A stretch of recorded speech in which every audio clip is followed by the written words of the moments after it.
Hello, everybody. Welcome to the stream. We're just doing a chill stream today, nothing serious.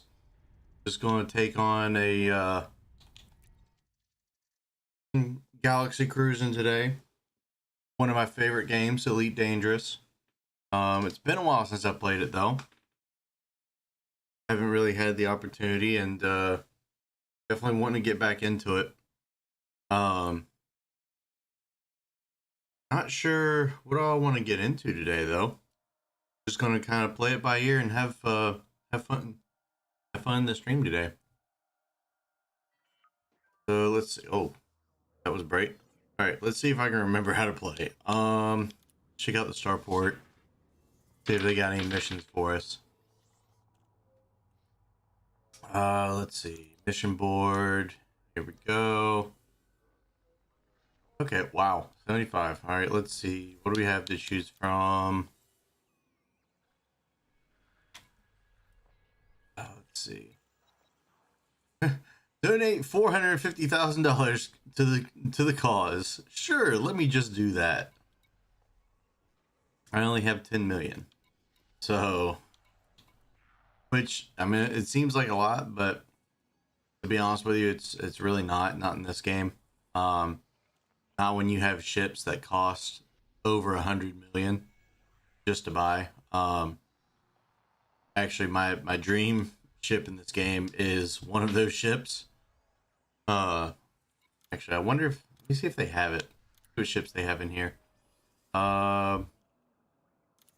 Purchase ships. Let's take a look here. What do they have? We got Type 7, which is not what I want, but it's still not a bad ship. The one that I want is actually one that a lot of people laugh at and say looks ridiculous.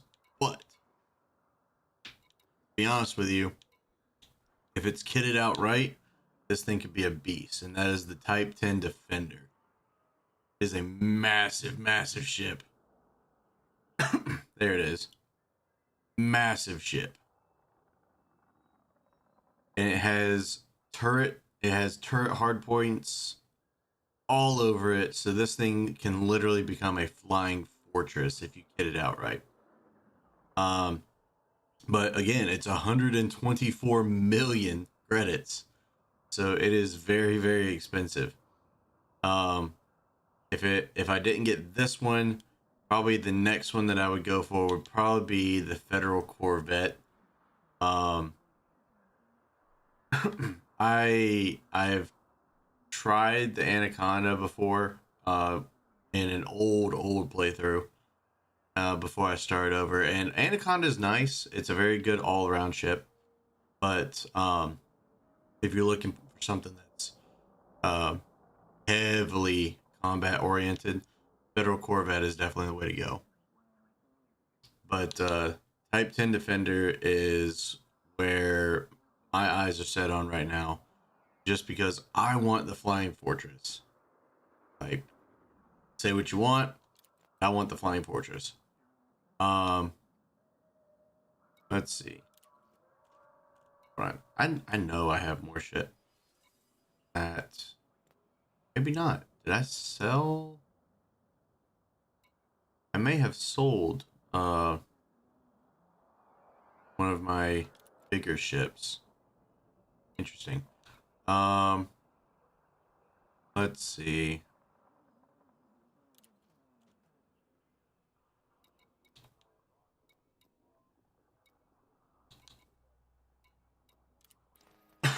Actually, let's do this. If I sold it, yeah, if I sold this ship, that'd be 6.5 mil. What about if I sold this one? Yeah, that one sold for 11.2. So I've probably got close to 30 million in credits. So I've got a ways to go. It's going to be a minute before I get that one, unfortunately. However, what I would like to do is actually, let's go ahead and sell the Viper, because I don't really see me having any use for it right now. Not saying I won't in the future, but For right now, I don't need it. So I will take the credits instead. And let's take a mission. Check out operations because these are some of my favorite. Yep. Infiltrate the megaship data link. I think that's one we are going to take. And yep, I don't see any others. These are some of my favorite missions.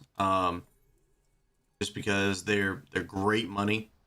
But at the same time, they're also fairly simple to do if you pull them off right. So that's what we're going to do.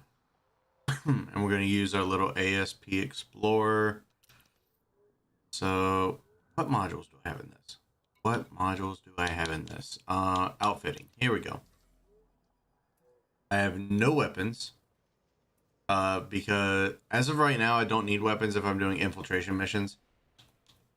And they actually weigh me down to where I move slower and I can't jump as far, so it takes the trip a lot longer. Utility mounts, I got chaff and shield booster, more internals. Okay, got a 4A power plant, thruster. Can I get better thrusters? I cannot. They do not have better thrusters here. That's fine. Yep, I've got grade A stuff and everything else. Fuel tank is always going to be a C. Dang it, that's not what I wanted. Core internals, that's what I just were. Optional internals. Cargo rack, I actually don't need. So I wonder, sell that. Yep, that actually gave me more jump distance. That's good. I don't really need cargo stuff, not for any of this. I will keep the hull reinforcement simply because sometimes doing these infiltration missions, you will become under fire. So it's just good to have that, that extra protection. So let's go ahead and reach our destination. It's going to take us a minute because it's going to be quite a few jumps away, but good money. Million credits just for this one mission. I just got to do that 123 more times and I'll be fine. But we'll probably get into something a little more exciting in a bit. If the game decides to load in. What's going on?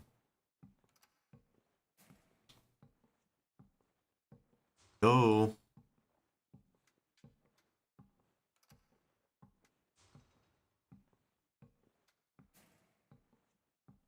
What's going on?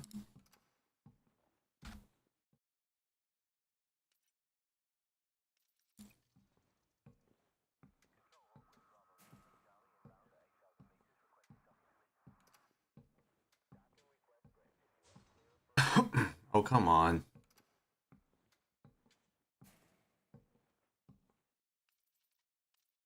Let's this. Continue. Try logging back in. All right.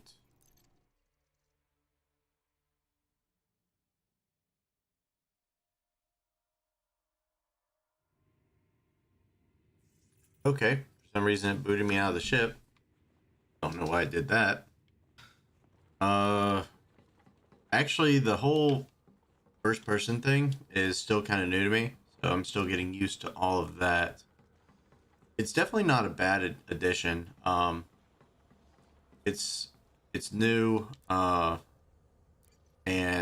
I am very curious to see what they're going to do with it. So far you can actually, let me make sure we still have our mission.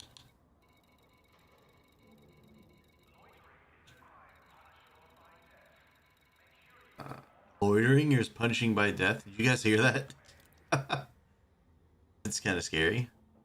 All right, so we still have our mission. Let's mark our map. Yep, I already know how to do that. Oh, wait a minute. This is Thargoid stuff. Thargoid war information.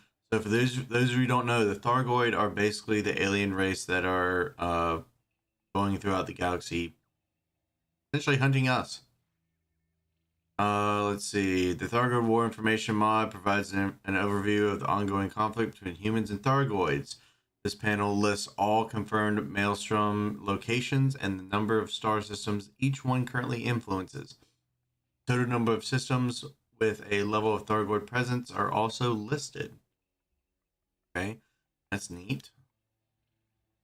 With multiple star systems facing Thargoid aggression, a fleet of rescue megaships have been deployed in specific locations. These act as the focal point for civilian evacuation missions and accept occupied escape pods and black boxes rescued from deep space. Rescue megaships also offer a range of anti-xeno modules for commanders to outfit their vessels with. Awesome. Okay. Thargoid War map options. Okay, blah blah blah. Thargoid War panel shows the current status of the conflict in the selected system. Here you'll find the system's current war status, the time remaining until the next state change. Activities available to commanders which help humanity's efforts are listed, along with the potential next system state determined by the week's results. Interesting. That's cool. We do not have a ship that is ready for Thargoid stuff. Battling the Thargoids is pretty serious. Oh crap. So that's what it was. I hit disembark and that's not what I wanted to do. Okay. So auto launch. That's what I wanted to do. Auto launch. So yeah, the Thargoids, they don't mess around. If you don't have the right stuff on your ship, as soon as they get into the system with you, they basically hit you with an EMP, shut down your ship, and then you're screwed. So it is a very expensive thing to do if you're going to combat Thargoids, but it can also be very fun. But it's something you don't necessarily want to do unless you have a good amount of money in the bank for your insurance costs, so that way if your ship gets destroyed, you can buy your ship back. Or if you don't have something like a very kitted out ship. If you don't have a kitted out ship, you're not going to stand a chance anyway.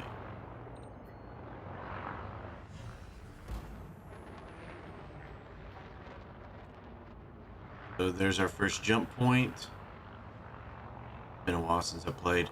I don't remember controls fully, so as soon as we get away from mass lock, which basically means that we're too close to the station before we can jump, so we got to get a good distance away first.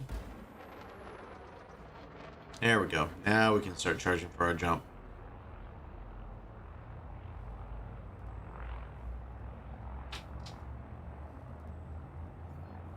All right. There we go.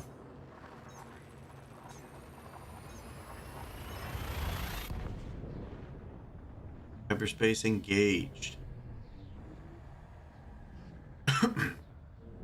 Now, eventually, I do want to have a full setup for this game to where I'm going to implement a VR with this, as well as actually having like control stick or flight stick, all that stuff, to where we can really get into this. But not there yet. Don't have the setup or the setup space. But eventually, one day. So all we're trying to do right now is we're just trying to get to our location, which is just a couple more jumps away. Let's see, actually, yep, it's 5 jumps away, so it's going to be a minute. That's actually why some of the infiltration missions are so expensive or pay out so well, is because they're so far away. So for the inconvenience of having to jump 6, 7 systems away, and then the danger of being fired at, you end up with a nice decent pay.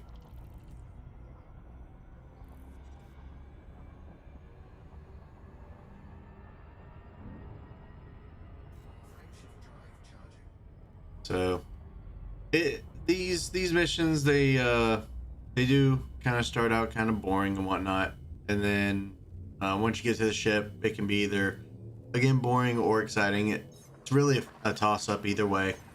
Um, but I'm doing this mission just to kind of get back into the feel of things and see how things are going. Um, we're gonna earn a decent amount of money off of this, and by doing so, I'm probably going to take and toss my money into another ship for us to do something a little more exciting, whether it be bounty hunting or just pirate hunting in general, something with a little more action in it. Because I am craving violence today for whatever reason.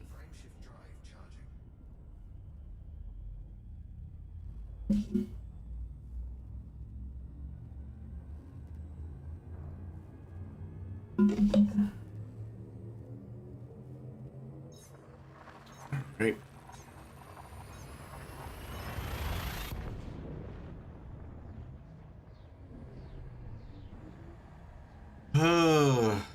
But we're just kind of hanging out. Nothing too serious today. Let's see. Yeah, we're only 2 jumps away, so that's good. One thing we can actually do is see if I can remember how to do this. Let's see.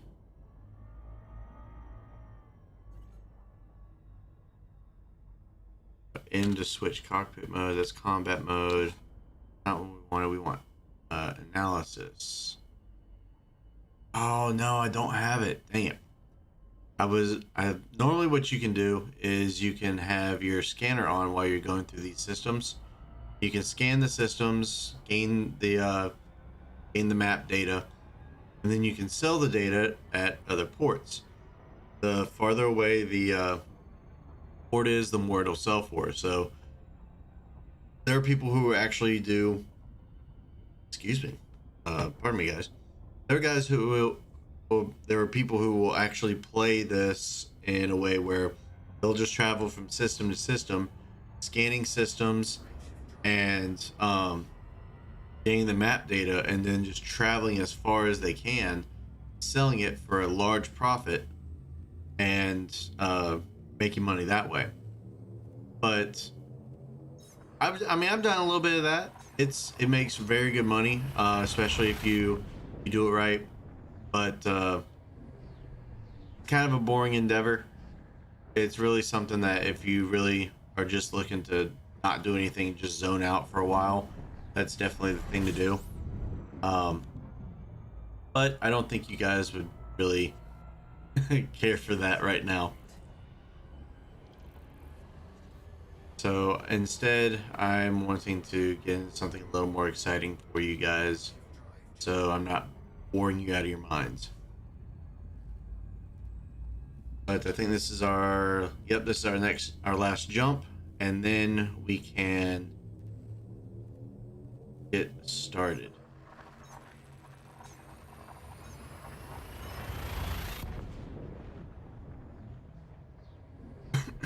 All right. So we have to come on, get to the location. There we go. All right. So let's see.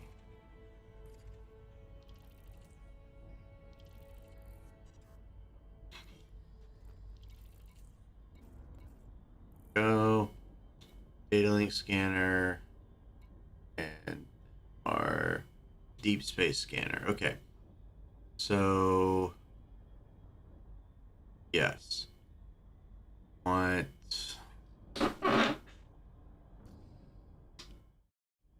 Why is my stuff not?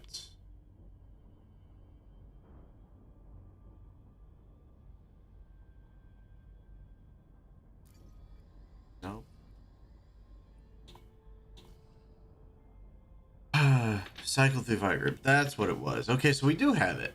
I'm just dumb. As I said, guys, it's been a minute. Okay, so we did our deep space scanner and we located 32 bodies.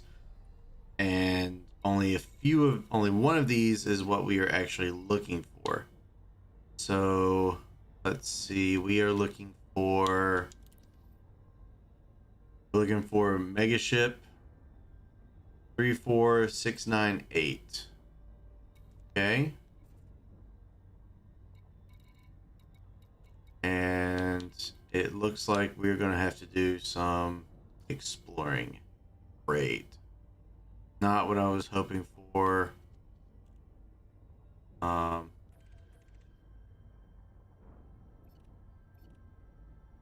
let's see.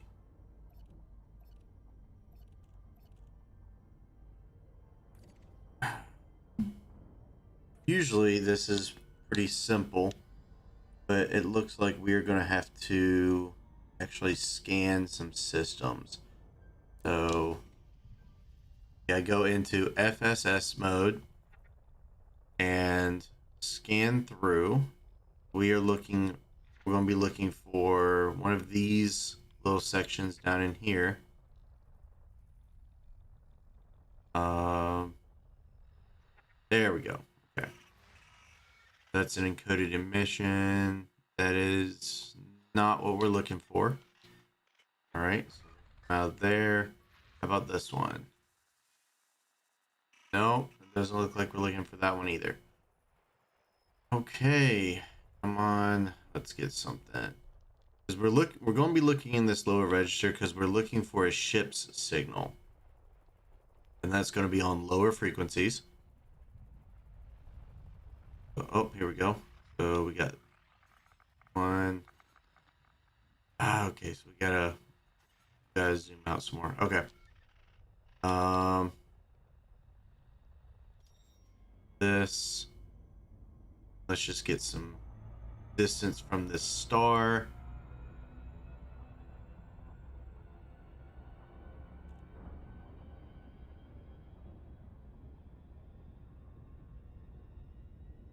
Right.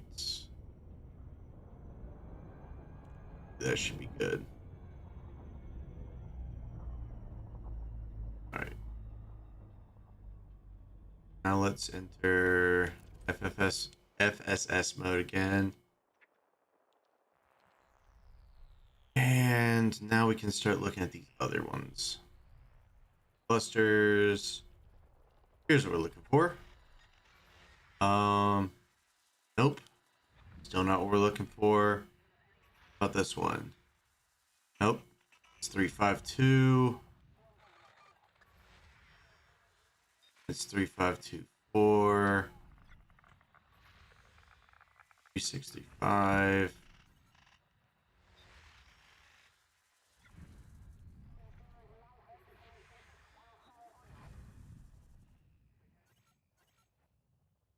All right. Were any of those? I don't think any of those were it. So, what the heck?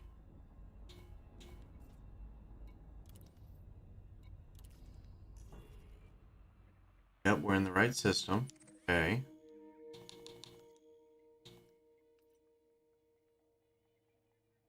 So,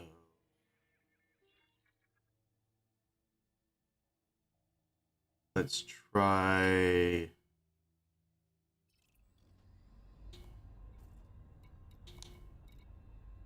Our system map. See if we can find it in our system map. Nope, does not appear so.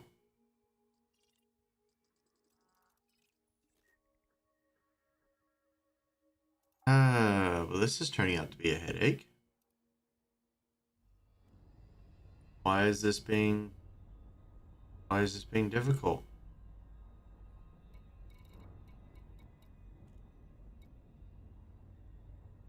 Okay, so all of these are zero threat. So the one we're looking for is also a zero threat.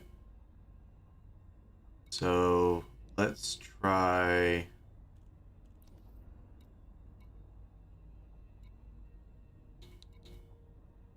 No, that I don't want to. I don't want to go flying around the galaxy this entire time. So better.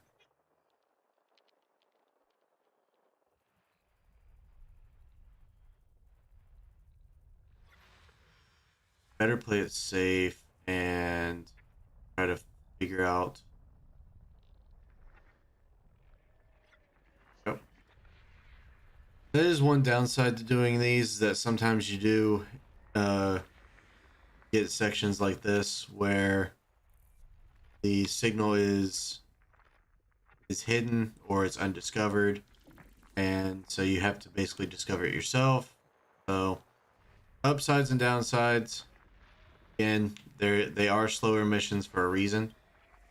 But good news is this is also helping me get back into the swing of things where I can remember controls. So that'll be good for later on. What is going on? Why am I moving? There we go. All right, there's just another planet.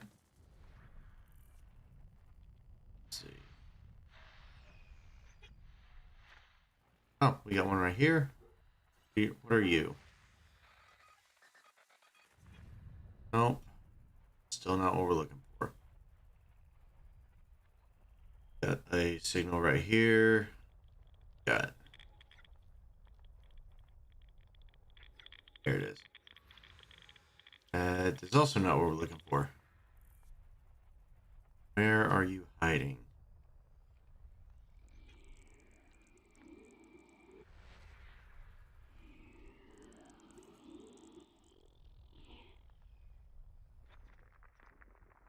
Got something here. That's also a planet. Not what we're looking for.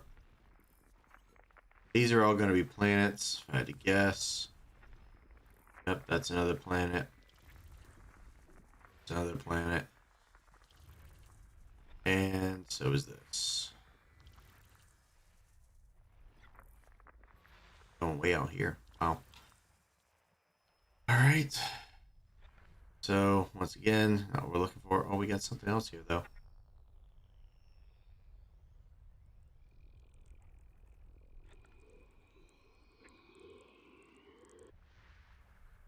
Missed something? Yeah, we missed one.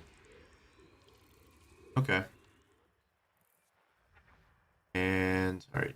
That's it for that section. This is a part of deep. This one's in deep space. So this one might be something. That's another planet. Nope. Oh, I had some hope, and the hope got shattered. This is gonna be another planet. Yep. There's another planet. And then those are resource stones. Definitely good for if we decide to come back and do some mining.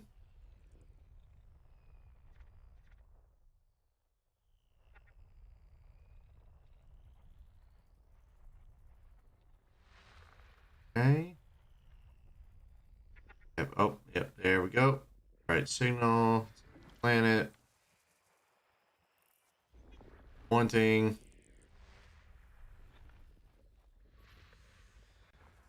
Oh. Come on. Where are you?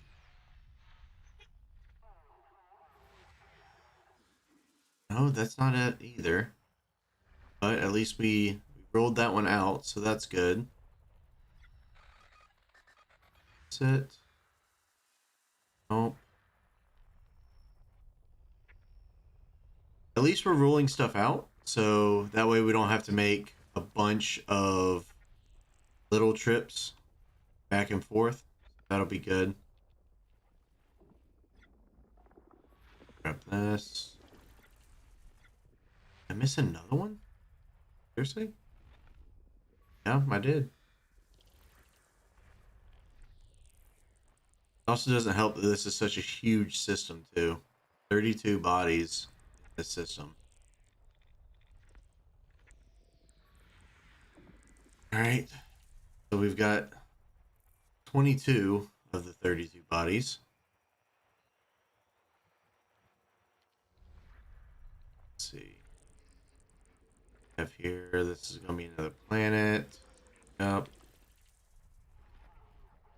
This also gonna be another planet. Yep. Come on. High frequency one. This would be a good one for anything that has like gaseous planets and whatnot. They normally have really good resources around them for mining. So it's not a bad thing that we're marking these. And since we are also doing a very in-depth scan of this system, it also means it's going to pay out more, so we can sell it later whenever we go back as well. Oh, that's another planet. That's another planet. All right, so 2 more bodies, and then we can rule out all of the planets, which will be lovely. God. All right, 1 more. Oh crap! Ah, shit. Oh, this is not good.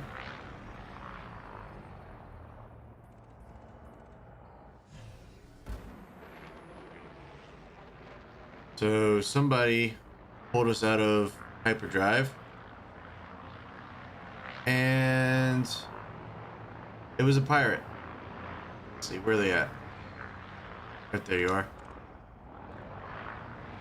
Diamondback Scout. We don't have any weapons, but we might not have to worry about it because he was looking for cargo. Guess what? We don't have on our ship.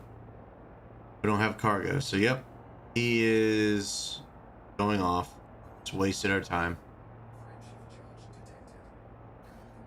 All right, so need to go back into super cruise mode so we can finish our scanning. Okay.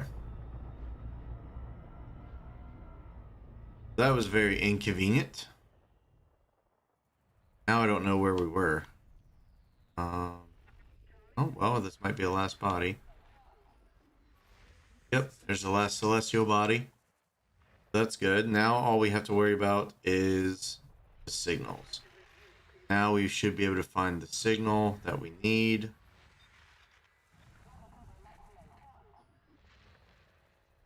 Grab this one.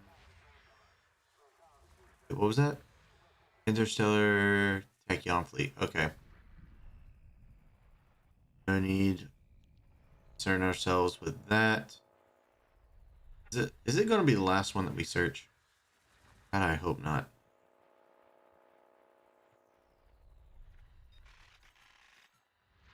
Oh, this. That's all of the signals. So we had to have found it. It's got to be. Got to be kidding me.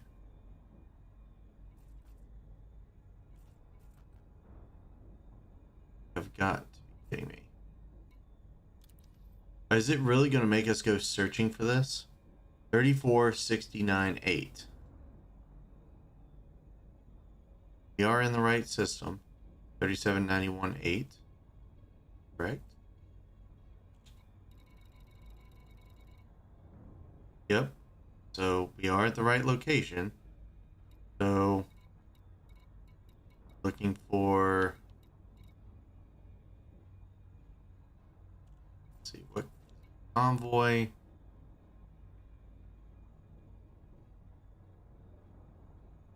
The Dices class Cropper. 3496.8. Yep, I don't think. Oh, wait. Aha, there it is. Super Cruise Assist. We did find it. Perfect. I was very, very worried that we were going to have to go searching this entire system for it. So, thank God we found it. Does look like it's going to take us a minute to get there, though, but that'll be all right. Quickly going down. Oh, yeah. So basically, guys, what we were just doing was that's FSS mode. So basically, that's full spectrum scanner. So that's what allows us to gauge different frequencies in order to scan different types of celestial bodies or different types of signals that are in certain systems. So when you are going to a different system and you want to do like cardiographing and things like that, where you're scanning the whole system in order to sell the data later, you want to use the full spectrum scanner, so that way you get the most amount of data from every single celestial body, and then therefore whenever you go back and you sell it, it's going to be worth a lot more. So it's definitely a good thing that we did it, even though it took us a while, because we can get some money for it. um I just hate that we had to scan all of those just to find the location that we were looking for in general. So, but we found it. We're on our way. Only downside is that, again, these do take a while. So we are going sub light speed. So we're not going full light speed just because it won't let us to. But right now the counter is ticking down. It'll take us about, I don't know, probably less than a minute to get there.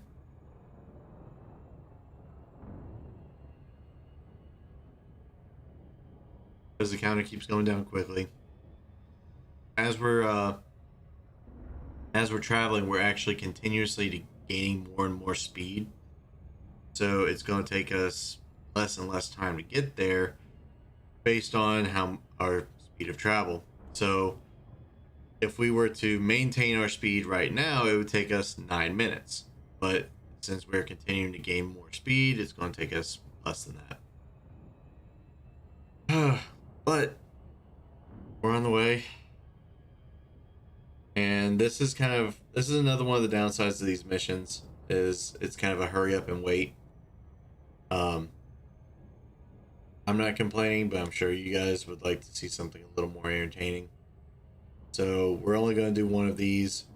Then I'm going to look into something else, and we're probably going to do some bounty hunting and get into something a little more exciting. This is also a lot more fun when you have a wing, which means that there are multiple ships kind of in a convoy. And then on top of that, once you get into the larger ships, you can also have a crew. So right now, I am pretty sure. Let's see, just kind of looking around. Yeah. My ship does not have crew space. If I'm not mistaken. Yes. So oh wait, I do have one. I have one crew member spot. I did not expect that. So, hey, I'll take it. So maybe we can get a crew member when we get back. Try to help out with some stuff. But until then, we're almost to our location. Less than 2 minutes out.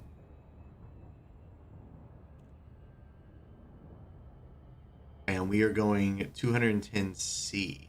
So actually, I don't remember what is C in the terms of speed.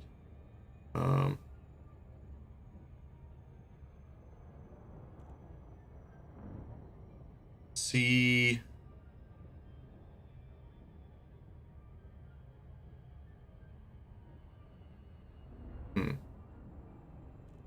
The speed of light in vacuum, commonly denoted C, is a universal physical constant that is exactly equal to 299,792,458 meters per second. Okay, so multiply that number times the number beside C, and apparently that's how many meters per second we are moving. That's crazy. So maybe we are moving light speed? I guess so. Wow. I had that wrong the entire time. we're moving at X times the speed of light right now, and then the other is just warp drive, where we basically just warp from one system to another. Um, Fair enough.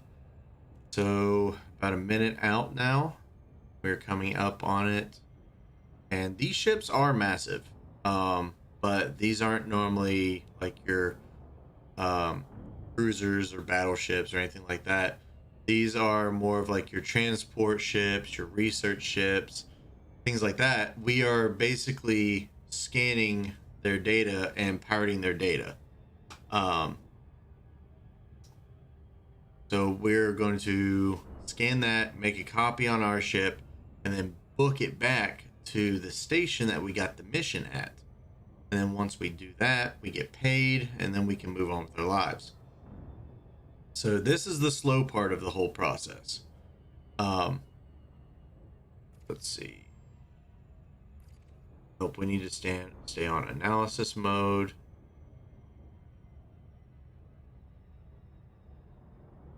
Because once we drop in, we've basically got to move quick. Because we got to start in there, find their data link, and then once we find their data link, we scan it and book it out. Because if we linger too long, they can actually call for backup, or say that we are stealing their data, and they'll call in security and whatnot, and then we get lit up. And this ship is not made for combat. This ship is literally made to jump far distances very quickly, so that way we can do these missions in the shortest amount of trips. And on top of that, it is made to basically get in, scan, and get out. That is what I made this ship for, and that's why we don't have any weapons on it, or actually we even took out the cargo space.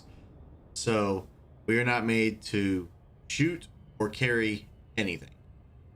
We are purely infiltration.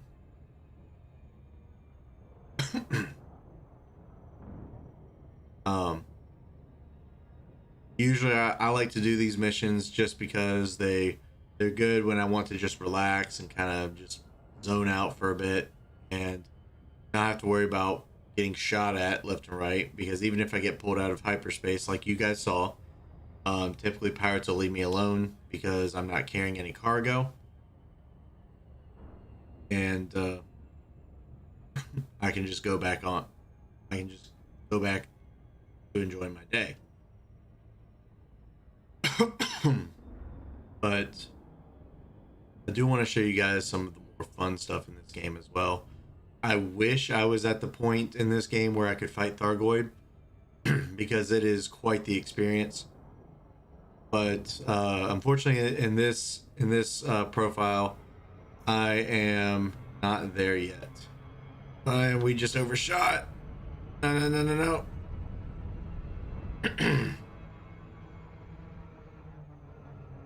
And that's what happens when the ship is behind a planet. We get locked onto the signal, and then once we get close enough to the planet to where it recognizes that it's behind the planet, it doesn't slow down and it doesn't readjust.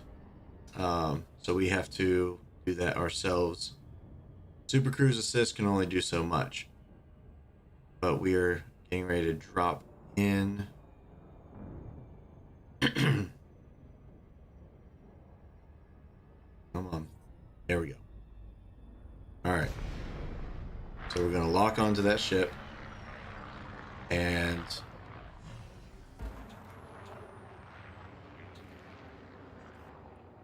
alright, so basically we are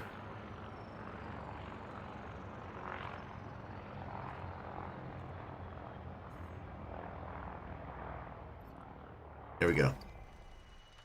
So we need to data scan the entire ship. Cool. All right, so now we have data on the ship.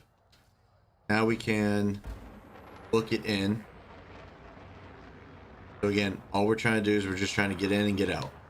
So boost ourselves in, and then we scan through here until we find the ship data. Yep, ship cargo link. Cool. So we found it. So we now have our target.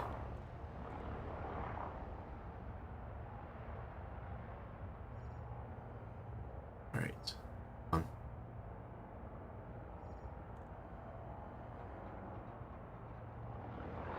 All right, and stop. Close enough? Don't think we're close enough yet. Or did we not? Oh crap! We were on looking at the wrong thing. Okay, so where's it at? There it is. All right.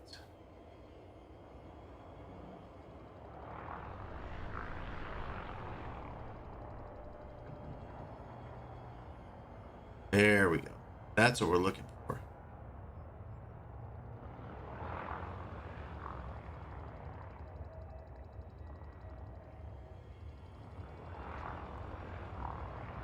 All right, so we've already taken a little too much time on this. We need to hurry. Still out of range. Right. There we go. In range. So we just scan this link real quick. Cool. All right, so we have our mission done. So real quick, now we go to our mission, go back to here. Perfect.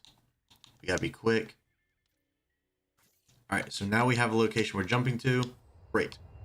So put away our weapons, and then book it on out of here. And that's basically the mission. It's pretty simple, pretty straightforward.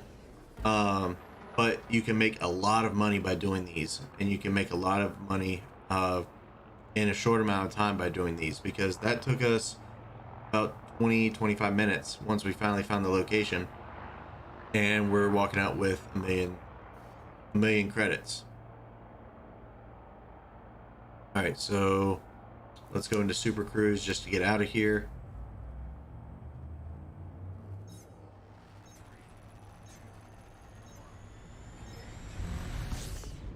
Perfect. All right, so once we get out of range of this planet, let's see. I can review. Perfect. There it is. All right. Nope, never mind. We are still in the gravity of the planet. It's not good.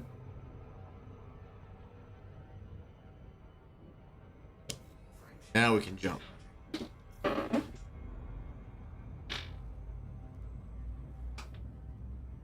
And now we're just going back to the original base that we were at, turning in the data.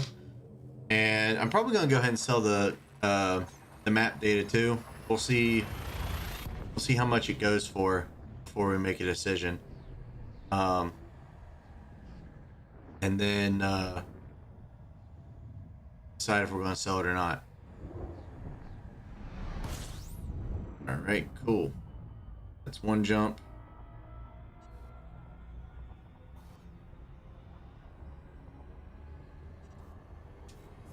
All right, how many jumps away? We're 5 jumps away. That's not bad. I have definitely gone farther. I've taken on missions that were 25, 26 jumps away. So 6 jumps is nothing.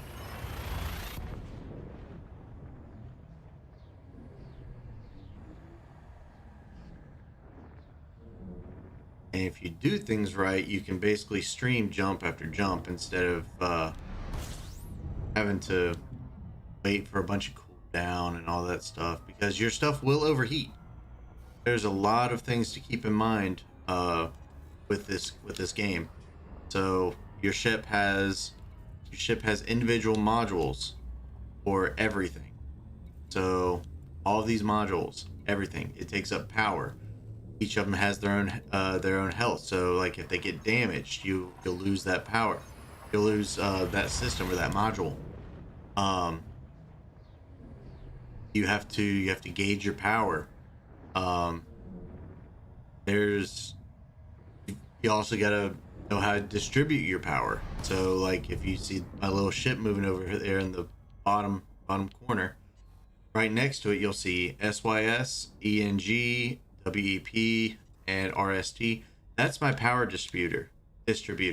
So I can distribute my power however I want to, but you've got to monitor that. Like especially if you're in combat, you want to if you're firing your weapons, you want to put more power toward your weapons. If you're being hit, you want to put more power toward your system, so that way it buffs up your shield more. So there's a lot to keep in mind. And on the mini map, on the left side of the mini map, you see where it says 61%. That is my current heat overall for my ship. If it gets too hot, my modules will start getting damaged, and eventually, if my ship gets too hot, my ship will shut down, or my entire hull will start taking damage. So, it's a lot.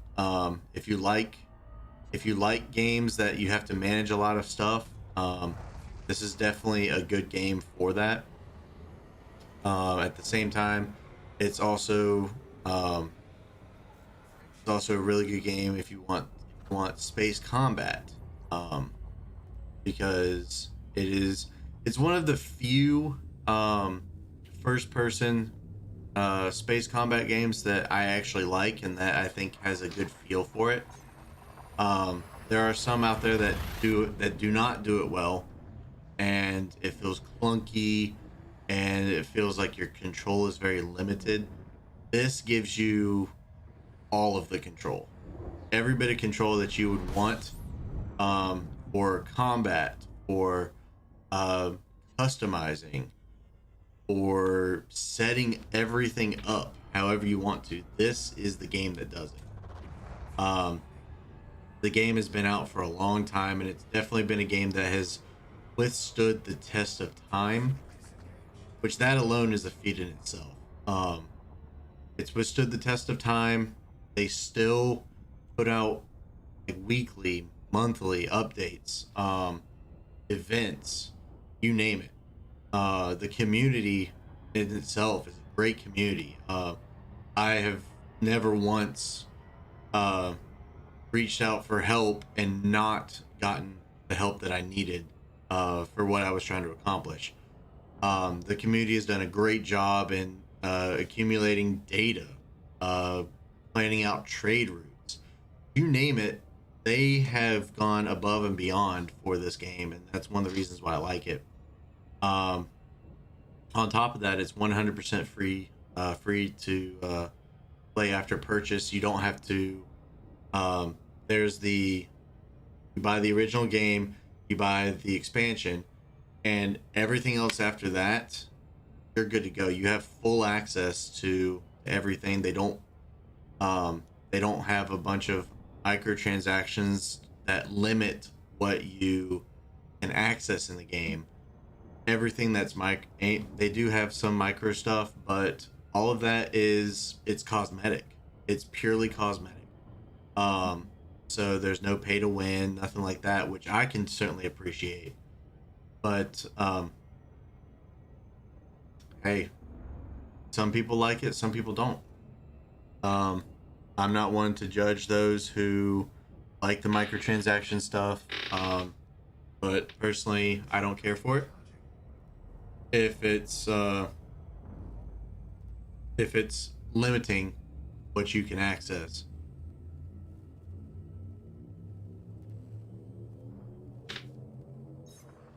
Pay to win has never sat well with me.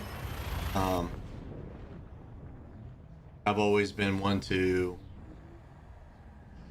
believe that if you're gonna have microtransaction stuff, have it be for either cosmetic stuff, utility, nothing that's going to be unfair or game breaking.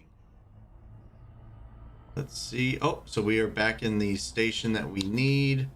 Cool. So let's throw on Super Cruise Assist, and we will be back at the station. Thankfully, this is a pretty close station, so it's not going to take us long to get back. But we'll turn this in. Let's see, how much was this one? Yeah, just over 1,000,000 credits. So that is not bad at all.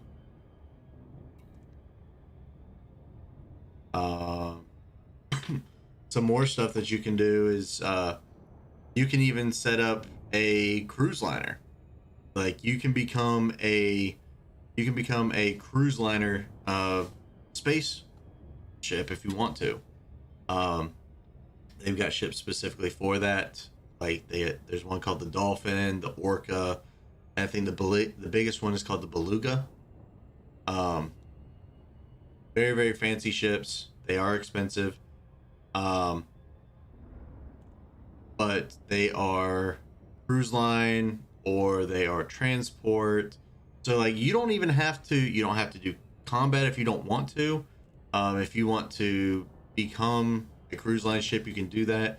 There's even mining. You can do mining. You can be a trade ship where you're running trade routes. You can be a explorer where you're literally just going to different systems and exploring the systems. And there are some very gorgeous systems in this game.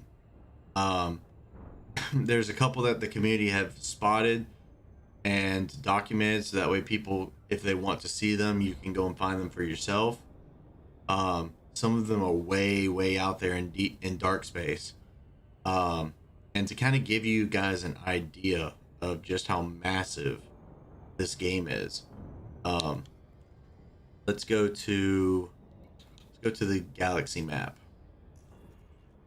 Okay, so this is where we're at, and that dotted line is where we've traveled from.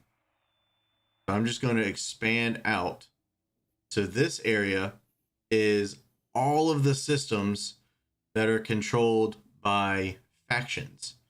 So there's different factions in this game. You can ally yourself with any of them if you want to. Oh, give me a second. Dropping out.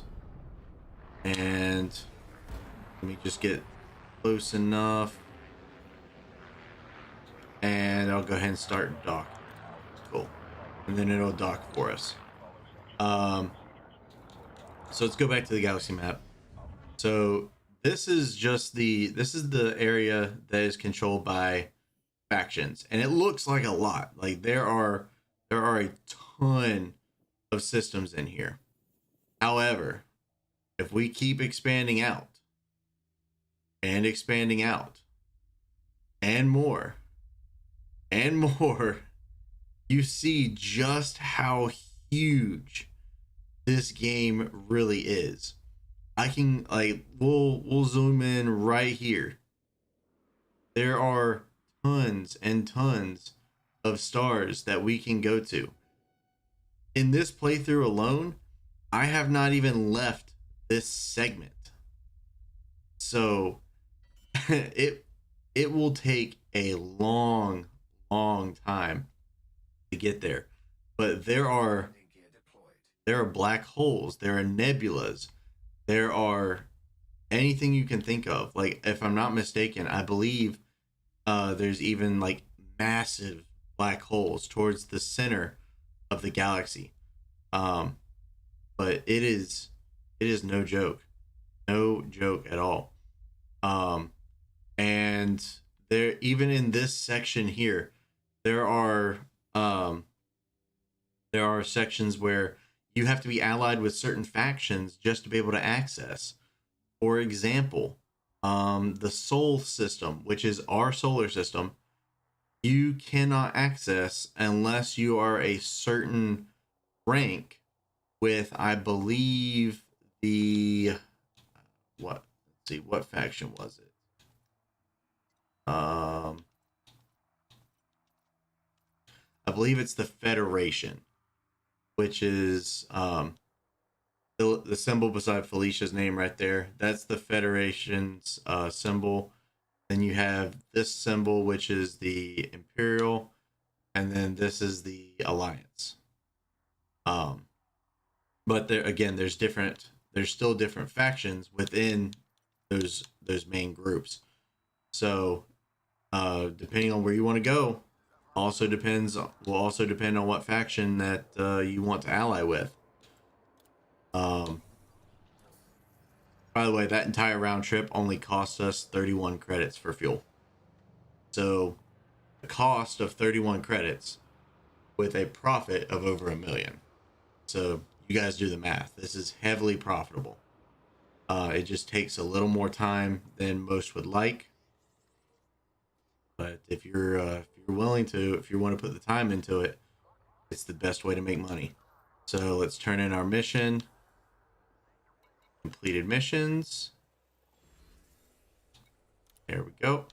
And we could take the influence and half the cost and half the money, but I think for right now I am fine. I think I'm going to stick to the credits just because money is nice. And we still got a decent chunk of influence from that. So influence is your standing with your faction. Reputation is your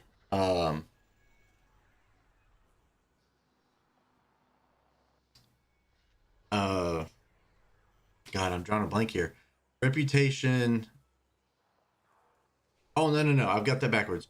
Reputation influences both the faction reputation and your overall reputation as well. Influence, I believe, impacts what missions you are given access to. I could have that wrong. Like I said, it's been a while since I've played the game, so I'm a little rusty on my information. But if I'm remembering that correctly, that sounds correct. So we only have the one ship right now. Let's see what ships they have to purchase right now. Nothing ideal. So if we're going for a combat ship, we're probably going to have to go to a different location. So let's see. I'm pretty sure I am. Who am I allied with in this? I am with the Federation. Okay, so we probably need to go to a Federation Federation port to get a combat ship. So let's go to our galaxy map again and let's see. I want to go to, where is the Federation's main hub?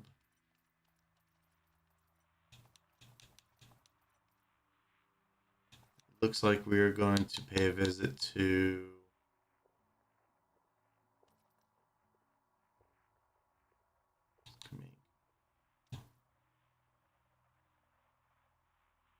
we're going to pay a visit to Felicia. So let's see. How far away is she? That's a decent little distance. All right.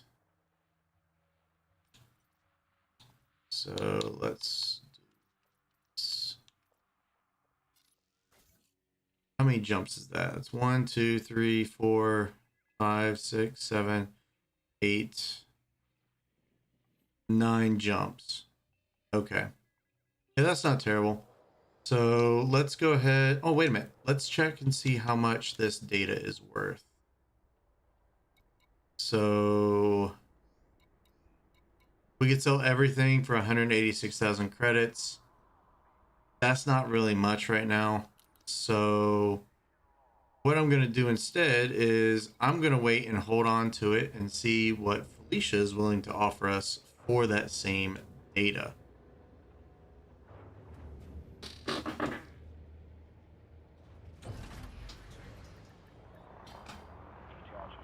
All right, let's go ahead and see what these messages are. Okay, yeah, those were just little updates for us. Nothing big. Um, yeah, we're all good. We're all good there. Okay, let's just book it on out of here. Come on, mass lock. Go away.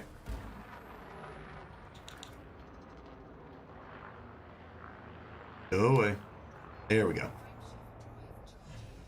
I'm gonna keep boosting so that way we can. The further we get away from a large massed object, the faster our frame shift drive will charge up.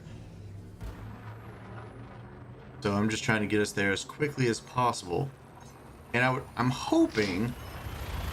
I'm definitely hoping that since we're going to Federation HQ, that they will have some good ships for us to purchase. Now, we are still kind of on a budget just because of our price, but we've still got about 30 million to play with. But it's also going to depend on what we put on it, because just because we can afford 30 million doesn't mean that we should put all 30 million into one ship. And the reason for that is because you want to have enough money in your bank account to cover the insurance cost of your ship. So once you put everything on your ship that you want to, it'll have an overall insurance cost. And that insurance cost is what you need in your bank account in order to get everything back that you have. So I actually got hit pretty hard with this a while back. I made a very, very stupid mistake. I put a lot of my money into a very nice and very deadly combat ship. And I thought I was the big dog in space, and I thought nobody was going to be able to take me out, at least not the people that I was targeting. And as this game likes to do, you will be proven wrong several times. So I had about 50 million credits in this one ship, and the insurance cost was roughly 5 million. I only had about 3 million in the bank, and I was thinking that I was going to go and claim some of these bounties, and then I would have enough to be able to cover insurance. So I thought I'd be safe after I went and took out a couple bounties. No. For very first bounty that I tried to do, I got wrecked. I mean, absolutely wrecked. And the reason why is because I had a decent shield on my ship, but I didn't have the best. And they were using a lot of thermal weapons. Thermal weapons will eat through shields very quickly. And once they ate through my shields, they targeted my I think they targeted my power distributor and a couple other very, very critical modules, and just wiped the floor with me. I was done. $50 million ship, poof, gone. And when I went to try to get my stuff back, oops, sorry, you don't have enough money in your account to cover the insurance. So therefore, I started completely over. I had to go all the way back to the very first ship that you get, which is called a Sidewinder. And it is a god-awful ship. It is not good at anything, and it sucks at everything. So I had to start from scratch. And that's why I'm in the ship I am now, and I've been doing infiltration missions just to try to build up that bank account again. And I'm probably going to start putting more time into this game again, just so I can build up that bank account some. I'll probably do some off camera as well, just so I can build up a nice beefy ship for you guys. And who knows, maybe we'll find something else that you guys enjoy as well. Like if you guys want to see me do a cruise liner, I'll do a cruise liner. I got nothing against that. I'll have to do a little research on it because I've only done it once, and when I did it, I was not good at it. So I'll have to do a little bit of digging on that and figure it out. I could do mining, or if you guys just want to chill, hang out, and do exploration, we can do that too. Maybe we'll see some rare sights. I can tell you right now, we will definitely run into Thargoid doing that. And if I build up enough, I might even make a ship that's specifically for hunting Thargoids, so that way you guys are interested in seeing that.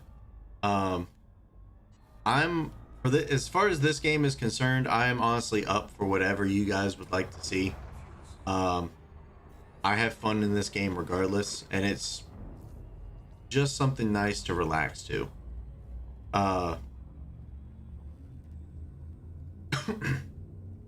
They also have the Odyssey expansion that got added onto this, and that introduced the first person thing that you guys saw earlier, where you can disembark from your ship.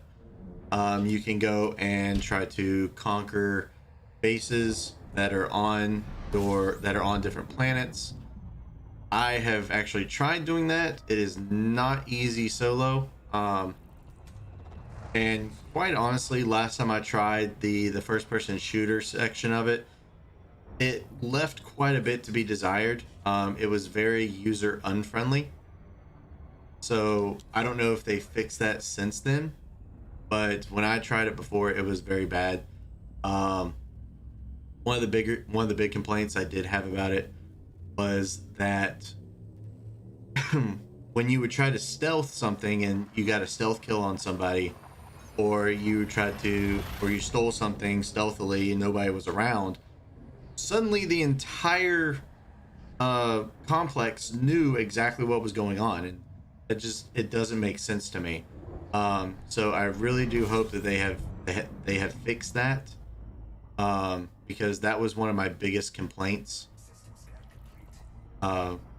If you're going to introduce that kind of system into the game, and you're going to introduce the option to be able to do stealth, please make sure the stealth works, please, because there are some people like myself.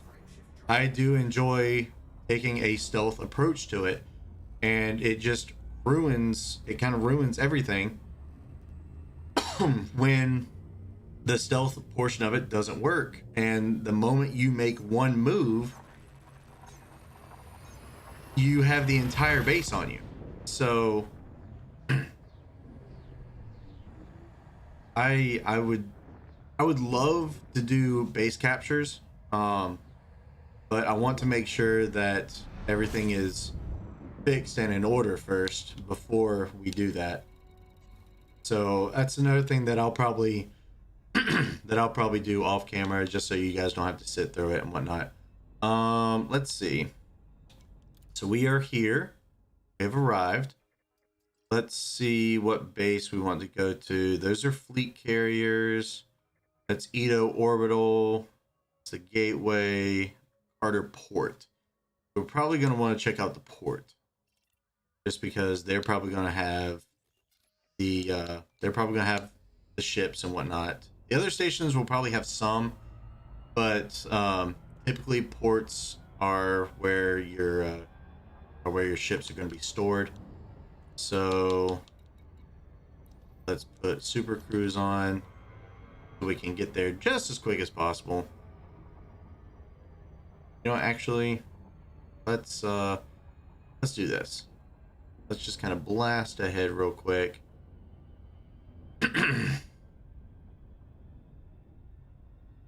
Because Super Cruise Assist, it kind of likes to be on the conservative side of things when it comes to getting there at an even speed, whereas a little trick I like to do is I like to get as much speed going as possible until we get a little closer, Then I'll align the target destination. I'll let it just kind of cruise us right in. So we're approaching 300. There we go. All right. So now I'll kind of let it do its thing.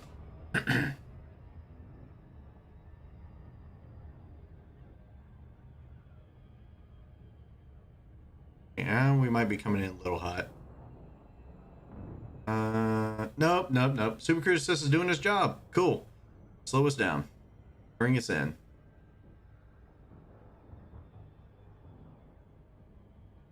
And it looks like we're actually coming in on the back end of the port. So that's fun. So we'll just have to book it to the other side of the port before we dock.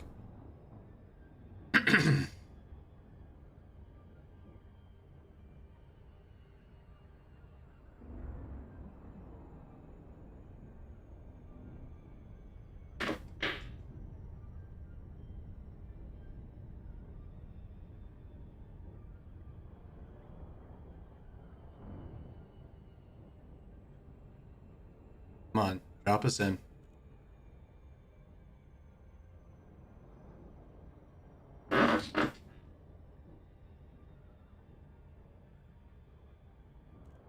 Kind of what I meant by it likes to be conservative on this. It likes to literally bring us in slow.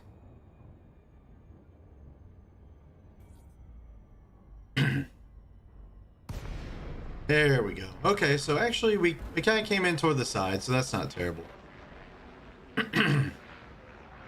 And we can go ahead and request docking. Great.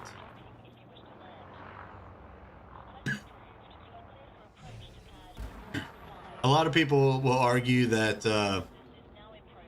auto dock and auto launch are two wasted spots or two wasted module spots, and depending on what you're building, I would agree. It certainly can be, but for this ship specifically, I don't really have anything on it, so auto dock is just a luxury that I decided to put on there for myself, just because avoid the headache. And it'll be different when I get the flight stick and everything set up and configured for this, because then I'll be able to control everything very easily, whereas right now I'm using a gamepad, so gamepad controls can be a little finicky. So when I'm doing a ship that doesn't really have much on it, I'm just gonna throw it on there just because. And as you can see, every single station and port, they're generally a little bit different. This one, you can tell, has a lot of greenery in it, which is actually very pleasant to see. But it also kind of helps give you a realistic scale as to how big these things are. So we'll go ahead and open up the port. All right, let's see what we got. What we got in the shipyard? Wow, they only have 5 ships. That's not good. So here's what I was telling you about. So the Dolphin, it's the smallest of the cruise liner class ships. The Orca is probably your next size up, and it's coming in at 48 million. And that's just standard. That's just the ship itself. That's not including any modules you want to put on there. If you want to put better shields, if you want to put hard points, if you want to put any type of like luxury lodging, anything. That's 48.5 million for the ship. You're probably looking at probably double the price once you finish outfitting it with everything that you want. So as far as a fighter ship that we can afford, this station doesn't have many right now, so we're just gonna cruise through real quick and see if we find something that we kind of like. The Alliance Chieftain wouldn't be a bad one for a combat ship. I think I would probably prefer the Federal Assault ship over the Chieftain, though. I used to have the Clipper. The Clipper is nice. Um, in my other playthrough, I actually I'm allianced with the Imperials, just because I really liked the look of their ships. Like their Mac Daddy is the Imperial Cutter, which is also the most expensive ship in the game. But let me tell you, that is a very sleek looking ship. Uh, Corvette is definitely my all time favorite as far as aesthetic. It's just got a very cool feel about it. And on top of that, it also has a huge hardpoint slot. So it you can have fighter ships coming from this thing on top of having just a massive weapon on top of it. So it is definitely a Mac Daddy fighter ship. Here's the Beluga, which is your largest of your cruise line ships. It also has a massive cockpit. I'm talking like ridiculously massive. But let's stick to the ships that we can afford. So I think for some bounty hunting, I think the route to go is probably going to be the Federal Assault Ship. Um, and then we can spend a decent amount of money on outfitting it and all that fun stuff. Because right now we are running the ASP Scout, and with everything that's on it right now, this ship comes in at a value of, let's see, 11 million. So actually, we don't quite have 30 million. So I was actually underestimating the amount of money that we have. So we might want to play it safe then and go something a little cheaper.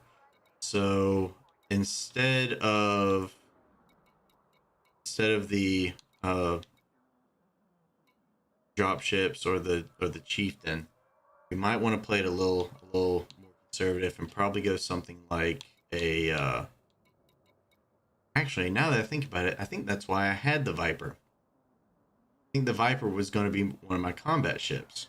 It's kind of like a good little small all-rounder combat ship. But okay, so let's see if we can find a system nearby. And again, this is where the community comes in clutch, because I can just go online real quick and search Elite Dangerous locate ship.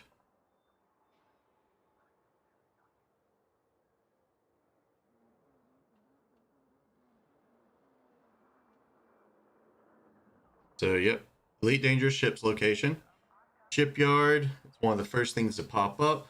And then you can search whatever ship you're looking for. So let's see, we're going to look for a, let's see, we're looking for a Viper Mark IV. And there we go, Viper Mark IV. And then once you get to that, you can then put in ship. You can search shipyards. So let's see.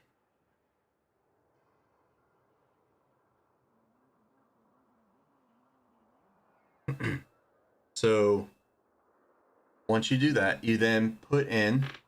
Gonna be kind of. It's probably gonna be a little hard for you guys to see, but you basically can then put in the system that you are in. So right now we are in the Rhea system. So we just put in RHEA. So we are in the Rhea system, and then you hit search.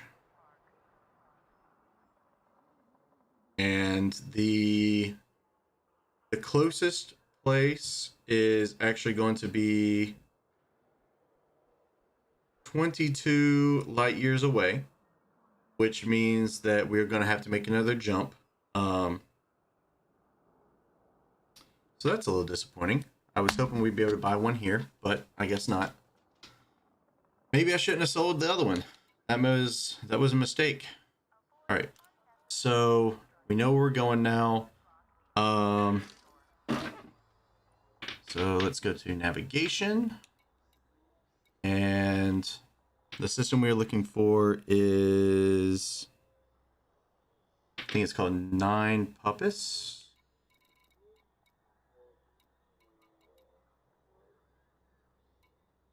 Seeing a lot of puppets here.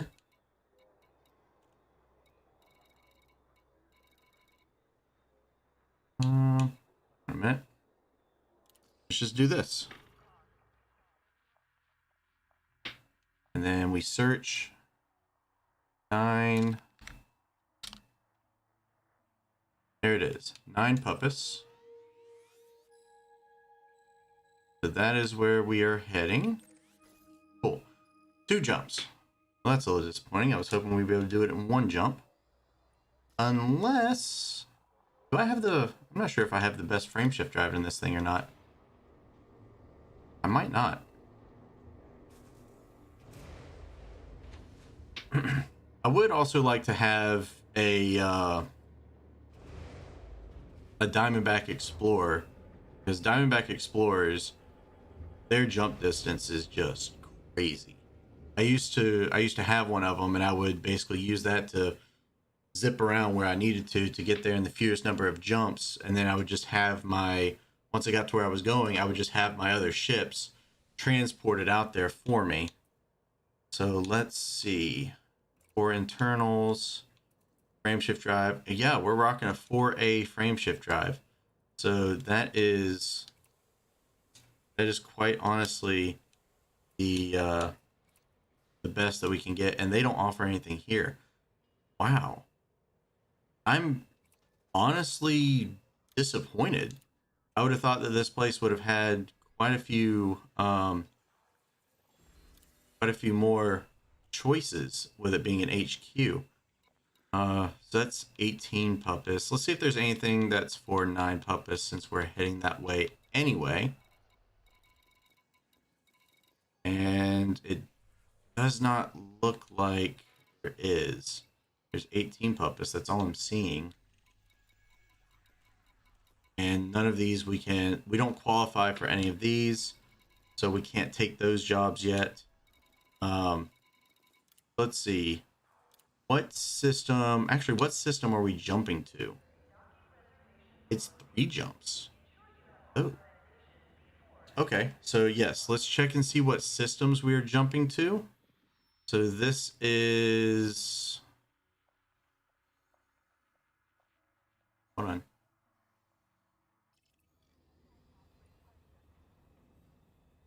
Next jump is Puppet Sector FBX. All right. So let's see. Let's see about this. Mission board.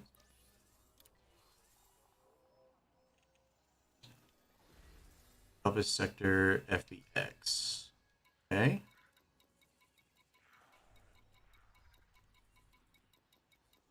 Not sure if there's anything in here. Yep, nothing for that one. All right, that's fine. What about our next jump? Where's our next jump going to be? That one is going to be...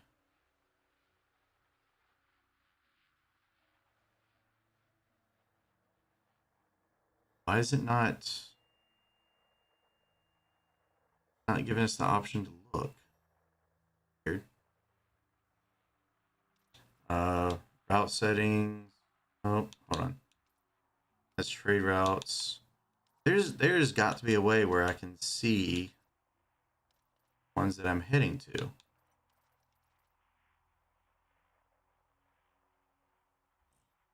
Why is it not allowing me that?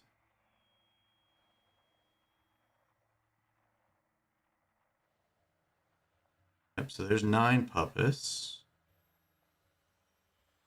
Yeah, it's not giving me the option. Right there's 18 puppets. That's the other one that we are seeing the missions for, but that is not in the direction that we need to head. So it looks like we don't get to take a mission with us. So that kind of sucks. But let's go ahead and check the, see how much. See, look at that. We almost doubled in price how much the system value is worth. So honestly, I'm gonna go ahead and cut my losses on this one. I'm just gonna sell that one. That's fine. We can't sell these. So if it has the red marker on it, it means that we are still too close to the home system that we got that data from. So we can't sell those yet. But let's just let's go ahead and head out and get our ship that we get the ship that we want. Auto launch, we've already got everything set up, so the route's good, and we'll just move on. It's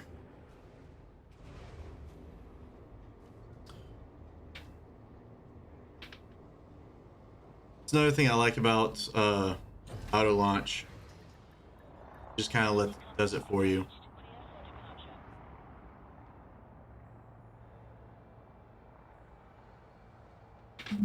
Normally I get kind of worrisome whenever it comes to this section, because you never know when another ship is going to come through. So auto dock kind of prevents that, and then once you kind of get into the mail slot, you can book it out. And right now I'm technically speeding, so that means if I hit anybody, or if I hit anybody or hit anything, I actually get a bounty or a fine that I have to pay. And actually, as long as I have a fine that I have to pay, I have a bounty on my head, which means that anybody else can actually find me and claim my bounty if they wanted to.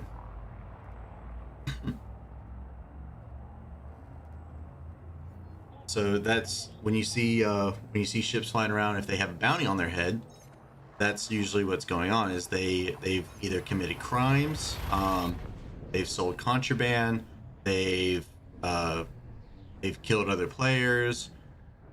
They will incur a bounty and claim that bounty, turn it in for credits, and you can also get reputation for it. You actually end up earning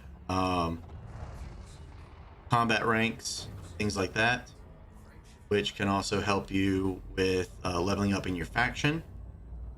And there are some ships that you can only purchase if you are a certain rank within a certain faction. So for example, I chose the Federation in this playthrough because eventually I do want to own one of those nice Federation ships that I showed you earlier. But I can only purchase that one if I am a certain rank within the Federation. Just like the Imperial Clipper and the Imperial Cutter, you can only purchase if you are a certain rank within the Imperial faction. Now, the Type 10 Defender, which is the ship that I am going for first, it is with the Alliance, or no, it is not with the Alliance. It is technically listed as a cargo ship. So therefore, it does not require any sort of rank with any faction in order to purchase. It just requires the price tag. And what a price tag it is. It is expensive. But one of the things that I definitely want to do with that ship is I definitely want to turn it into a flying fortress, yes, but at the same time I also want to turn it into a mining ship, because there is a lot of profit to be made with mining. Now give me 1 second, guys. I gotta remember which one we are going to. And Yes, we are going to Fugalist Songs Horizons. That is where we are heading. So let's go ahead and throw super cruise on, align ourselves, and get a move on.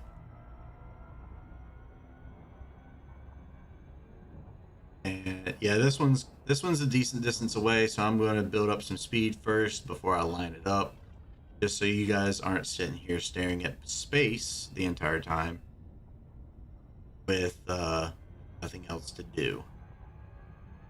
So we are going to nice amount of speed.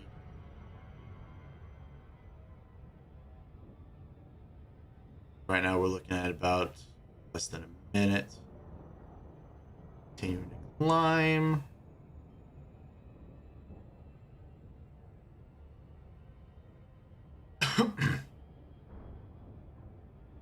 And I'll be honest, guys, this wasn't my first choice to stream today. My first choice of game that I wanted to stream for you guys was actually a game called Killing Room. And I was very excited about it because it had a feature in it to where I could send you guys a link. You could click on that link and you could influence every part of the game, or basically every item that I would collect afterwards. So you could pick an item that would either help me or completely screw me over. But unfortunately, the game developers have an issue with the server system, and in my research I saw that had been an ongoing issue for the past 6 or 7 months. So I don't think the developers are even working to fix the issue, and from the lack of communication I saw on their part, honestly I don't think they care. So with that in mind, it kind of really deterred me from wanting to play that game any further. As cool of a concept as it is, I'll find something else that you guys can interact with instead. It really irritated me just because it's such a cool concept for a game, and I would have loved to play it for you guys. But when I see a high lack of communication from developers on major issues, like that is a key feature of that game. So you would think that they would want to work to fix that issue, so that way the issue stops happening and that people can enjoy the game, and even more so people who like to stream like myself would be able to send that out to you guys, so that way you can play along and have a part in it. You would think that they would want people to be able to enjoy their game, but when I see such a lack of communication and a lack of what it appears, now I could be wrong, I could be 100% wrong about this, but what it appears is that it's a lack of care for their own game. And the only thing I was really seeing was advertisements and interest towards their new game. So you're going to neglect a previous game that others seem to enjoy, and then abandon it to then just put all of your efforts into something else. I don't know. I just don't agree with that. And again, I could be 100% wrong about this. They could be trying to fix the issue, and they could have communication elsewhere, and I could be wrong. So don't take my word as factual. This is all based off of my own perception on what's happening, and that perception is not positive, but my perception could be wrong. but it's a shame is basically what it comes down to. It's a complete shame that that I couldn't play that for you guys simply because of their system not working properly as it should. So Python is actually a very nice ship, but we cannot afford that. It is too expensive right now. So we're gonna go with the Viper Mark IV. Um, I'm going to purchase this one and actually, hold on. I'm going to exchange. So we're actually going to make a large profit because we're exchanging these ships out. Um, so big difference as far as size. We are in a much smaller ship. Now the other ship we were in was also classified as a small class ship, but this one is just much smaller as far as mass. Let's go ahead and outfit this as we want to. So hard points. Let's see. We're going to replace.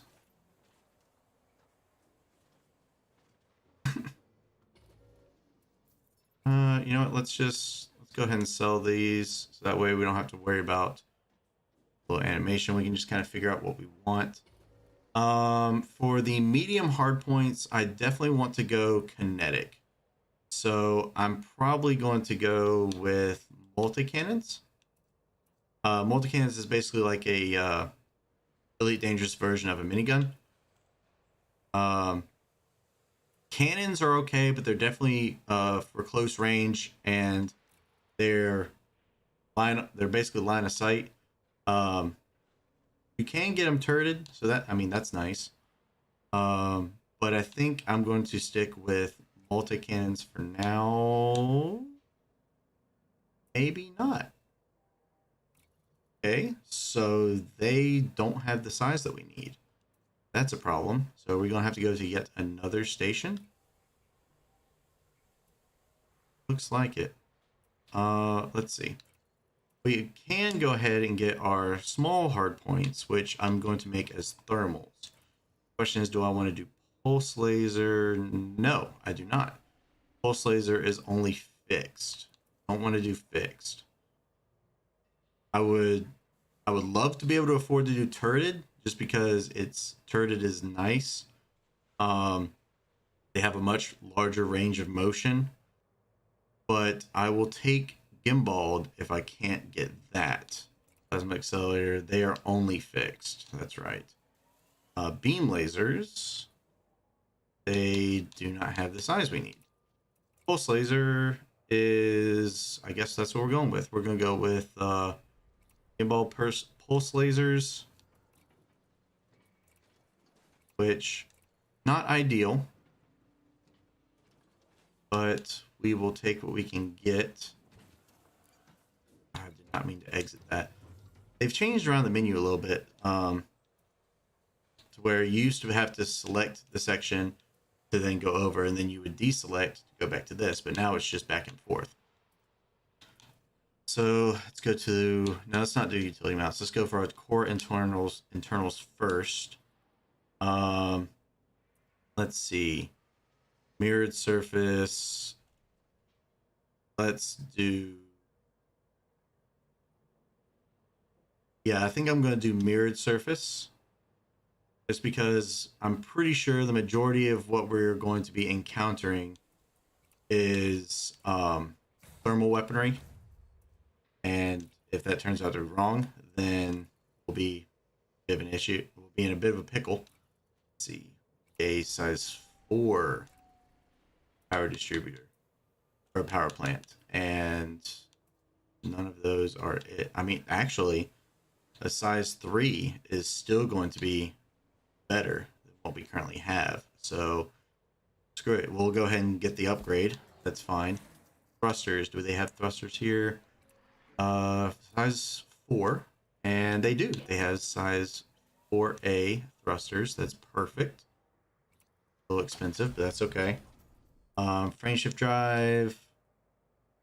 We don't really have to worry about much of the much for the frame shift drive currently, but we can go ahead and get that. That's fine. Why not? Life support. We definitely need to upgrade the life support. They do not have the size we need. Great. Here's the distributor. Words. Yeah, let's go ahead and get the 3A. Get the best we can. Why not?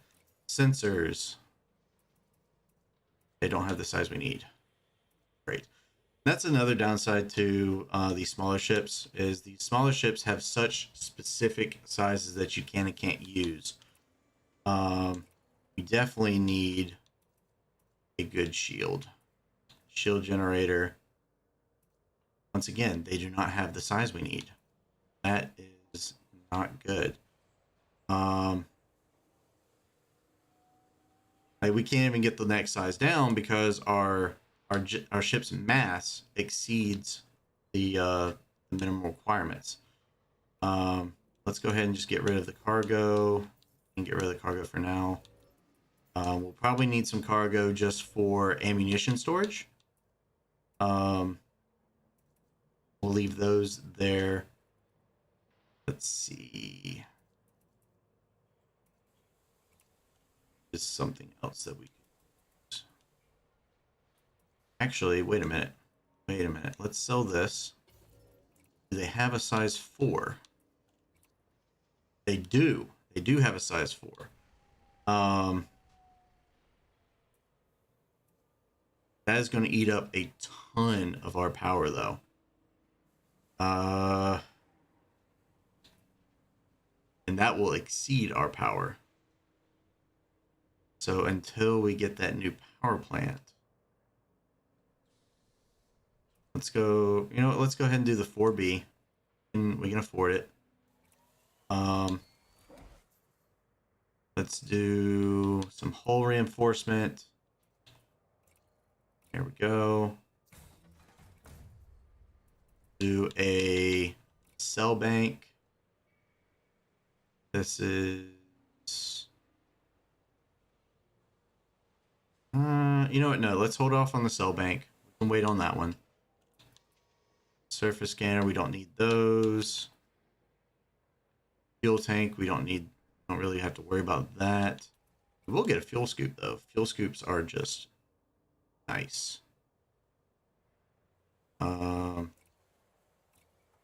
We can get that. Okay, so we're kind of maxing this thing out as best we can.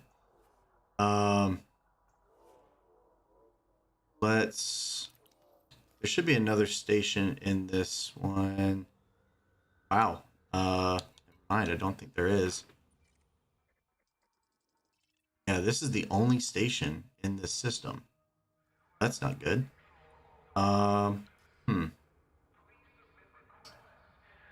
Let's check something out then. Go to the galaxy map. We'll check out this spot. Route unavailable. What? Hold on a minute. Can we not jump that far? Oh, wow. Okay. So let's actually leave those for now just because we kind of need them. Wow. Let's keep that. 4A thrusters are going to be hard to come by, so we need to keep that one.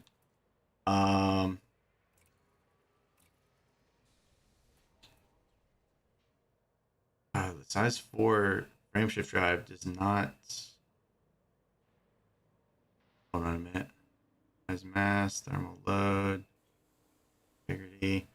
I'm looking for jump distance. There it is. So, okay, wow. So the one that we had actually was better.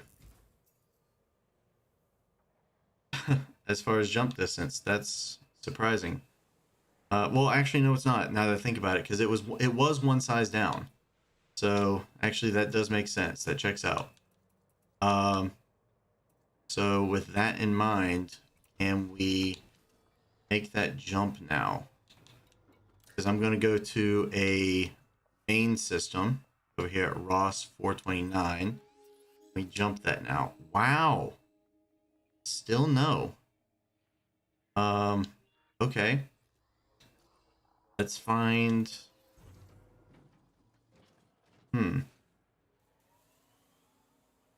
I guess what we can do is we can also get transport there and then just have our ship transported. We could do that. But I really don't want to take that roundabout way if I can help it. Let's see what happens if we sell this. Okay, that increases. That's good. Fuel scoop will be fine without for now. Basically, I'm just trying to lighten our mass as much as I can without sacrificing some of these hard to come by things.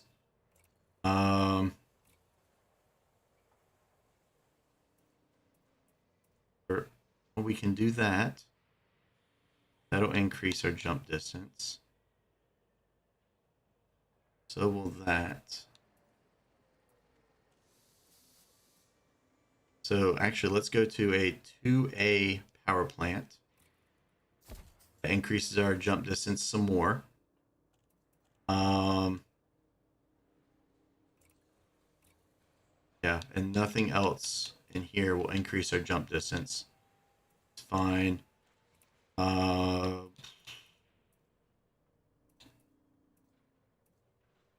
Went to a 3D. That would boost our jump distance, but a 3A power distributor is actually kind of hard to come by. So we might want to hang on to that. And let's see if that does it. Come on.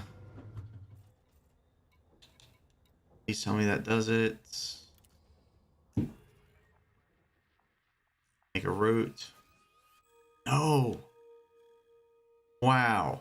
Okay, so we're going to have to do this in the way that I did not want to. So we're going to have to disembark and actually find transport. So not what I wanted to do. But I guess beggars can't be choosers. And until we get the parts that we need, we're going to run into issues like that. So let's go into station and we'll find a transport and we'll get transported to Ross. There we go. All right. Go up here. There we go. Any transport, sir? Book a long distance shuttle. That's what I want. We want to go to Ross 429. There we go. And select the drop off point. What station do we want to go to? Let's see. I only have one station to choose from. So we'll go to Enterprise. Cool. All right, now we're just waiting on our shuttle.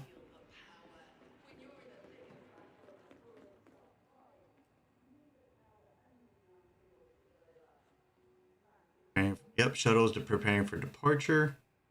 So once we get there, then we'll have our ship transported to us.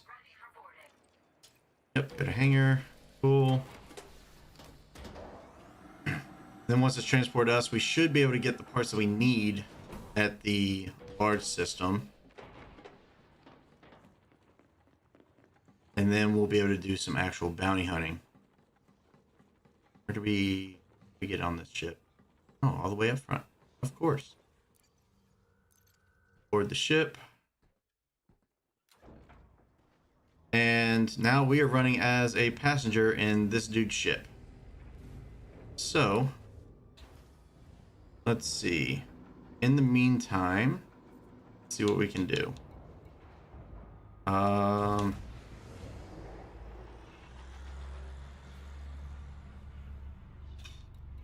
There's really not much we can do as far as on here until we get there. It's another reason why I don't like doing transport, because it's boring. I don't like just sitting here. So while we're going through this, I guess I can kind of give you guys a little insight here. So these are kind of the 4 or the 6 categories of stuff that you can get ranks in.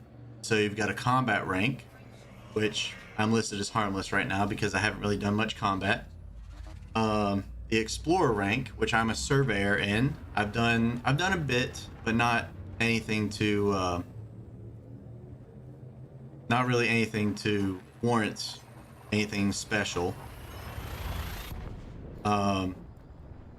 Trade, I'm a dealer. I have done quite a bit of trade. I did a lot of trade routes when I started out. Close quarters combat rank, that's one of the new ones. That's the bases and things like that I had an issue with. And we have the exobiologist, which again I'm directionless in because that's Thargoids. So you can be a Thargoid hunter if you want to. That is 100% a rank career in this. And then mercenary rank. So I haven't done much in the mercenary stuff. That's mercenary is like your bounty hunting and stuff of that nature. And in this playthrough I haven't really done much of that. So I'm still listed as defenseless in it. But we're going to do a little bit of that. Sitting on a bank account of 26 million now, and I have no notoriety, which is good. That basically means that I don't have any outstanding bounties, and that's the way we like to see it. Into the maelstroms. Aegis has confirmed that the first ships equipped with Thargoid pulse No, let's Thargoid Pulse Neutralizer becomes available. And this is also neat, so you can get like news feeds and things like that through here as well. It has a very active community as well as a very interactive development team. They have done an awesome job with this game, and I have no complaints with it, because it's a game you can 100% do at your own pace. If you want to go straight into combat and that's what you want to do, you can do that. Even when you first start out and you have the Sidewinder, you can do combat. It's not the best for combat, but you can do combat. And it does not take you long to be able to build up enough money to get your first actual fighter ship. So if that's the route you want to take, you can do it. Same goes for trade routes. If you just want to run trade routes, it does not take you long to get your first trade ship. Even the Sidewinder, like I said, it's jack of all trades but master of none. I use that very loosely just because you want to get out of the Sidewinder as quickly as possible. There are much better jack of all trades ships that you can use. So you basically are in the Sidewinder for, I'd say, maybe 4-5 missions max before you build up a decent amount of money. And even if you're just going to different systems, you are still gaining money by being in those systems from cartography. So even if you don't do combat or if you don't do trade routes and whatnot, you can literally just explore systems, gain money that way, sell it somewhere that's a distance away from where you gain the intel, and then buy your next ship. So 100% at your own pace.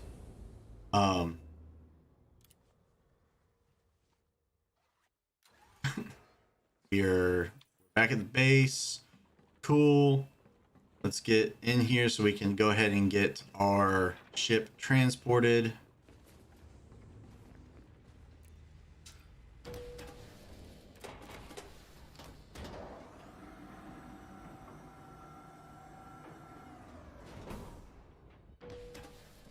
All right, where is the ship, dude?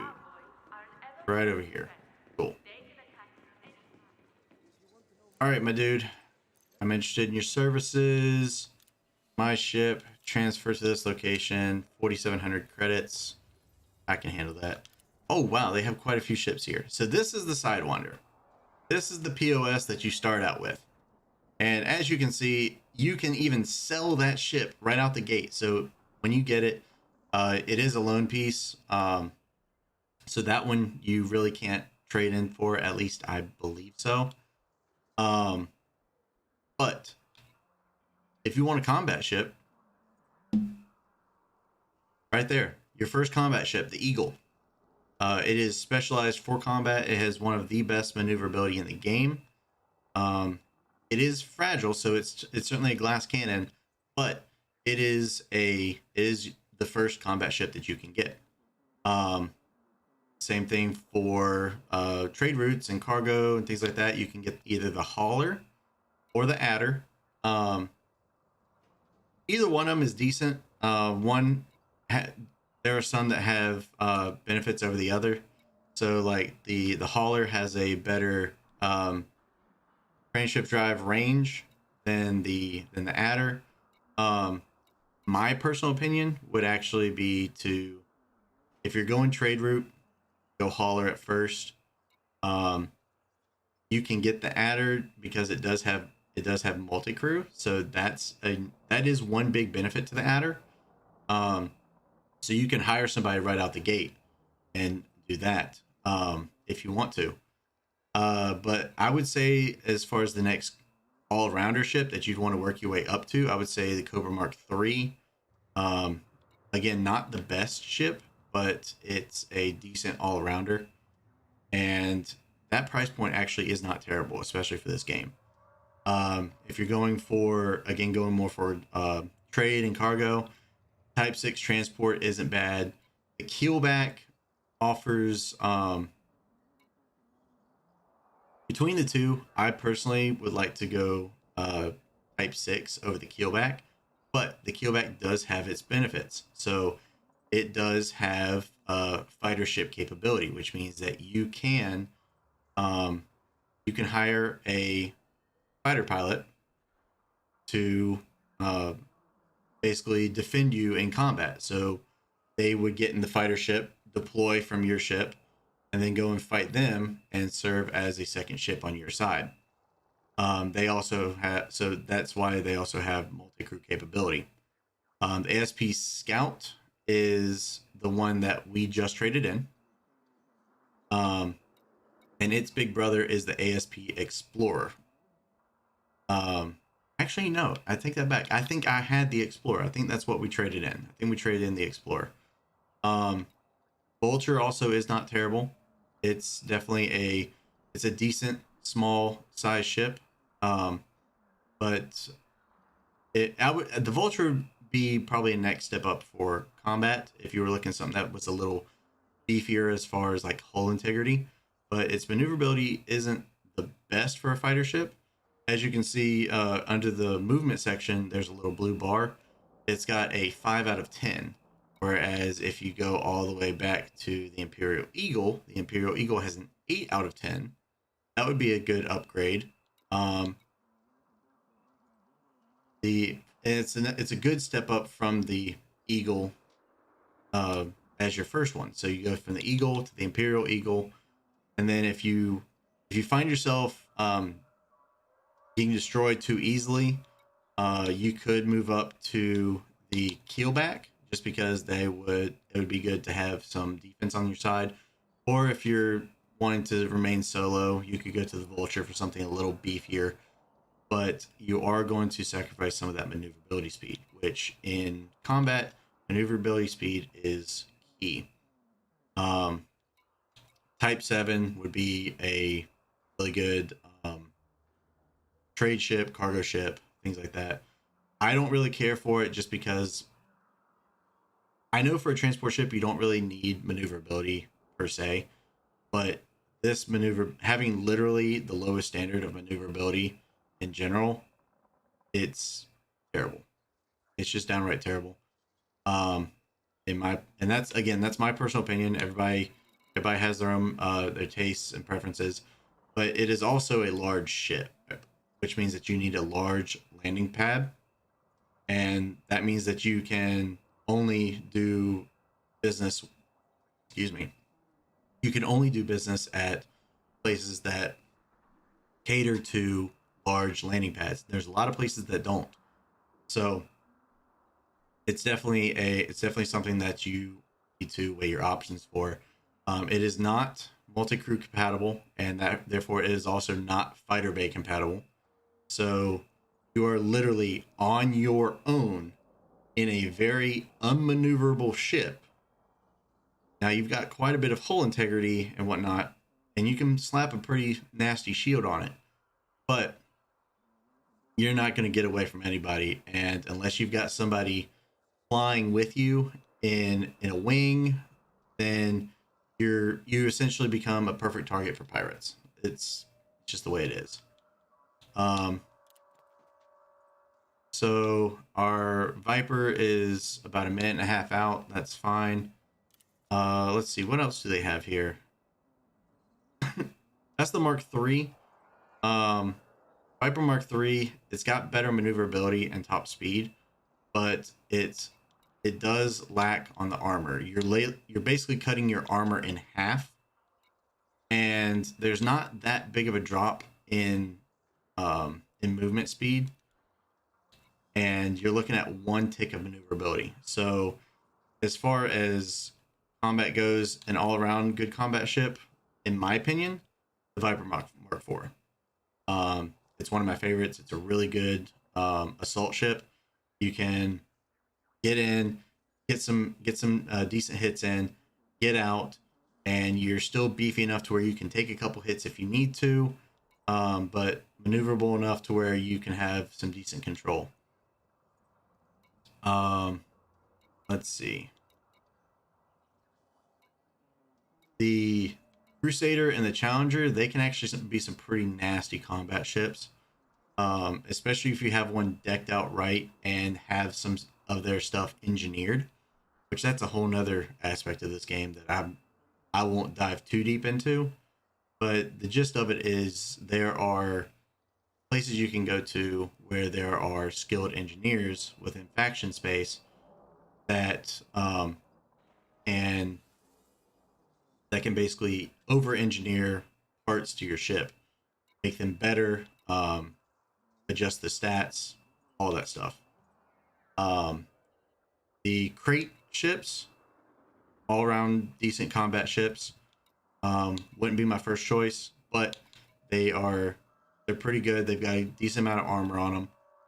Maneuverability isn't terrible, and they've got let's see, yeah, they do have large hard points, so you can dish out some decent damage with them.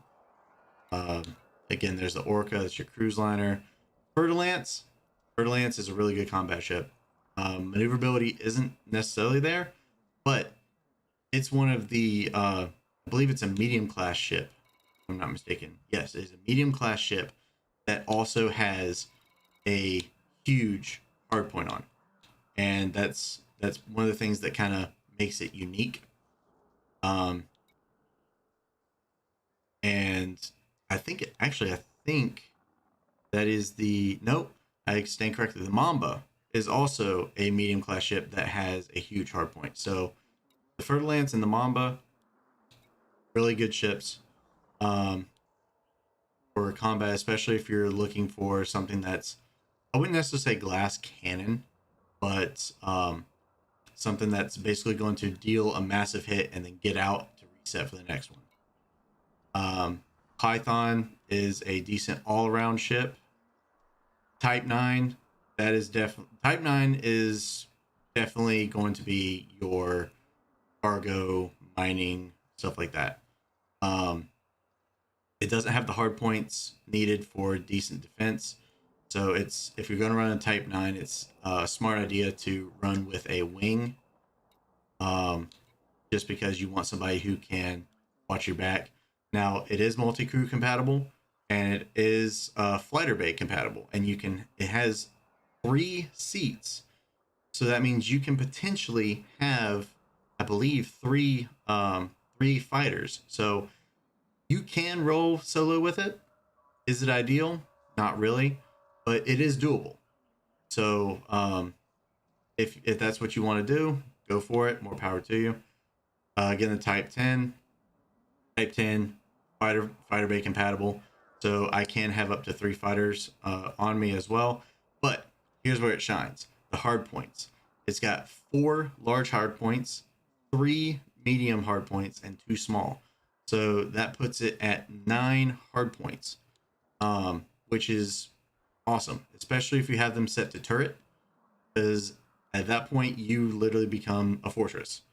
Not many people will want to approach a Type 10 defender, especially if it has a wing with them or if it has fighters with them. It just creates a nightmare, and that armor is tough.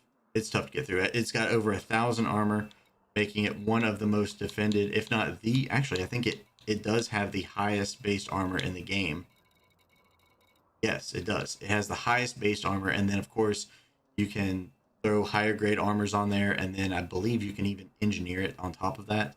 So just a brutal ship. But as it has the worst maneuverability. So you're not flying anywhere fast anytime soon. And that's kind of where the Federal Corvette shines the most as far as heavy duty fighter ships, because it is a large class ship. It has 2 huge hard points. So you are going to decimate just about anybody that's that you put into your crosshairs. But all of that aside, I believe our ship is now here. Yes, it is. Cool. All right. So there's the Viper. Actually, we have to go back to the hangar for this. While we're in here, I'm actually going to check out the shop, see if they've got any new stuff in here. Consumables. Okay, I can buy another med kit, fuel cell. Let's go ahead and max out on all my stuff.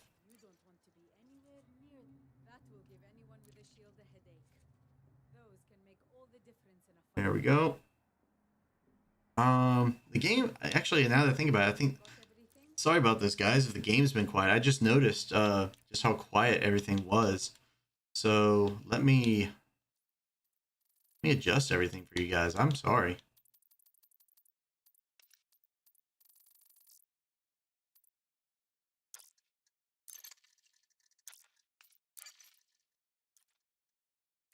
Zoom. See if that's better. Well, it's actually still kind of low. But that's got all the settings turned up. And I guess I could probably turn up the system for you guys a little bit, but bear with me. See if I can get that adjusted for you. All right, that might be a little better, but I guess we'll see. Let's see what they have in stock as far as suits go. All right, so Dominator suit, Maverick suit, and Artemis.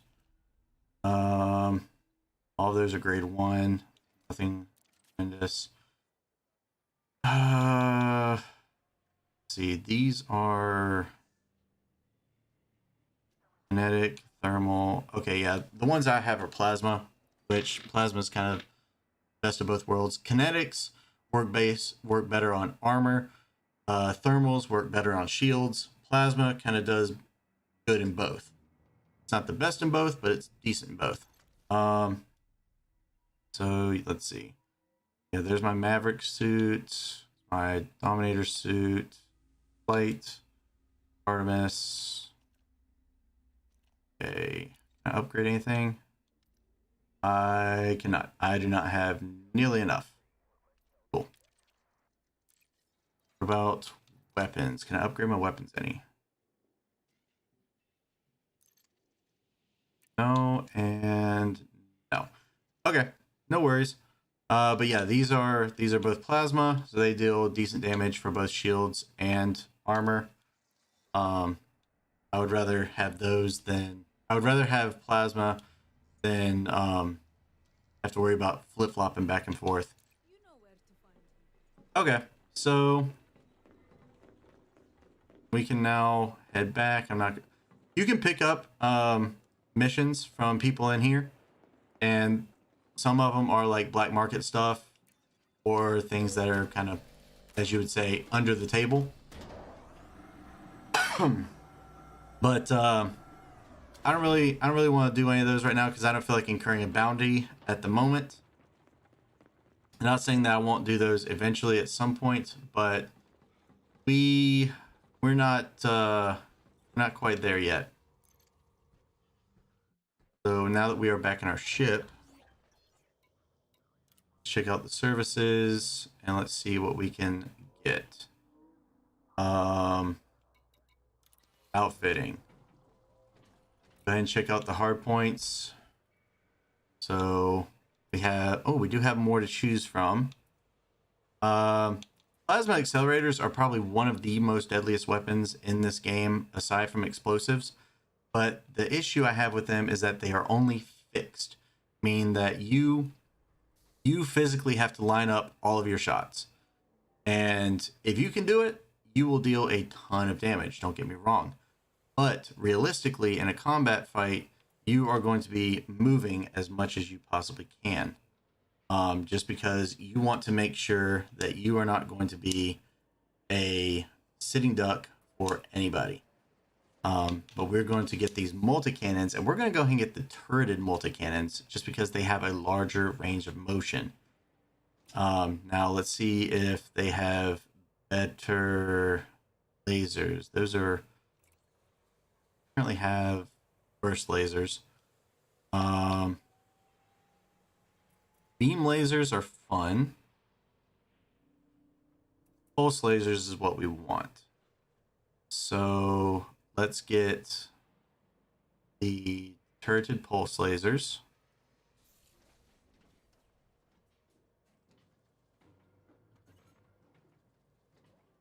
There we go. And yep, we're replacing the burst with the pulse. Also turreted. Awesome. Wait for those to switch out. There we go. So all of our stuff is turreted, which is great because that means we're going to get the full range of motion that we can. Now for our core internals. For a power plant. Perfect. That is exactly what we want. Yes, we're going to get that. Got 4A thrusters. Can we get a... They have a 4B frame shift drive. Wish they had an A, but we will take the B. That's fine. Life support. We definitely want the best life support. That's going to give us 25 minutes. So basically what that means is if somebody cracks our hull or cracks the cockpit, we have 25 minutes in order to get back to a station or somewhere, repair, if we don't get blown up first. So take that as what you will. Shield. Get that shield generator. Yes, please. We want that 4A shield generator. It's going to eat up a ton of power, but it's going to be nice. I wish we had the bi-weave orb, but we'll take what we can get. That's still 1.6 mil. That's expensive. It's a whole reinforcement package. A 4D. That's nice. So let's do that. Let's switch that out. What other internals do we want? Let's see. What is this? Autofield maintenance unit. Um, and that eats up a ton of power. Integrity 64. Repair rating. Does take 10 seconds regardless. So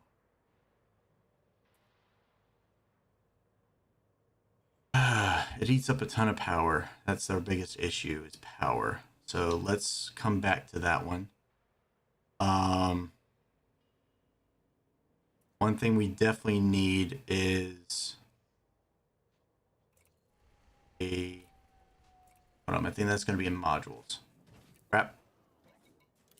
We need what's called a... Yep, utility mounts. We need what's called a kill warrant scanner. Right here. So what this does, scanner that incorporates real-time communication with multiple law enforcement networks to confirm outstanding bounties. So what this does is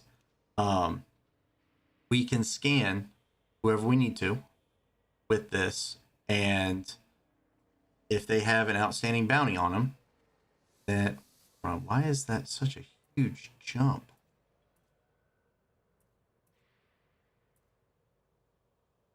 $4,000 versus 3,000. Screw it. We're taking the 3,000. 2,000 is too close. 25 is okay. We're gonna go with the C because 0A, that's ridiculous power consumption. Yeah, we're gonna get that. So if we see somebody who has a bounty on them, we can scan them with the kill warrant scanner and see if they have any more bounties around the galaxy.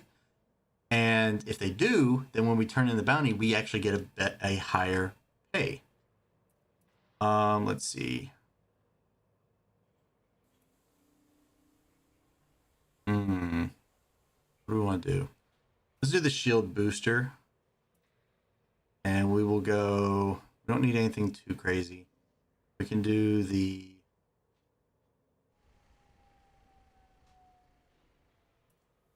It's 12%. That's 8%. 16. So it goes up by 4% each time.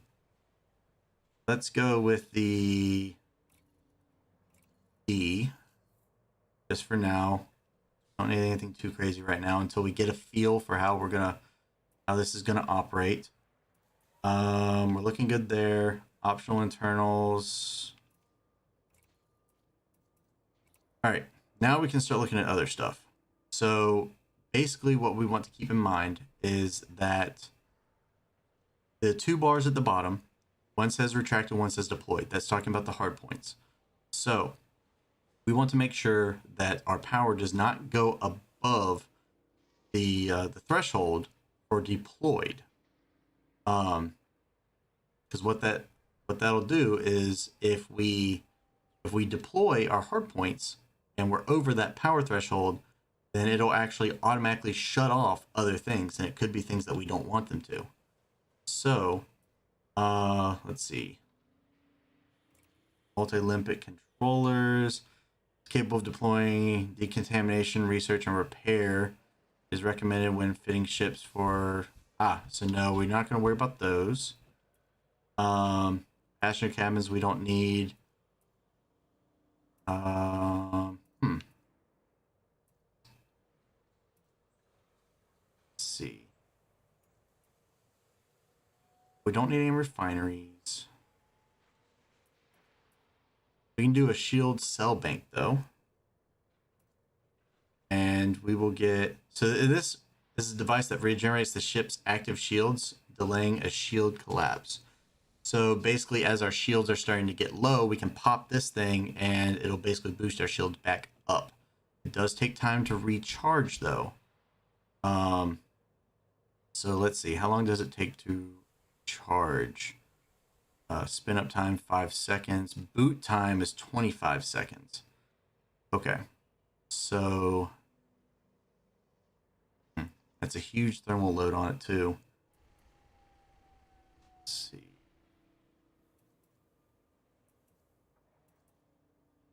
If we're gonna do this, let's go with the 3C. There we go. And then, oh, wow, do they not have cargo? 4-3. Oh, that's a military compartment. Okay. Hold on a minute. Hold on a minute. Let's store this module for now. Let's say it's an internal compartment. So let's put this in the military compartment. There we go. So we'll equip that module, put that in the military compartment. We'll use this for cargo space.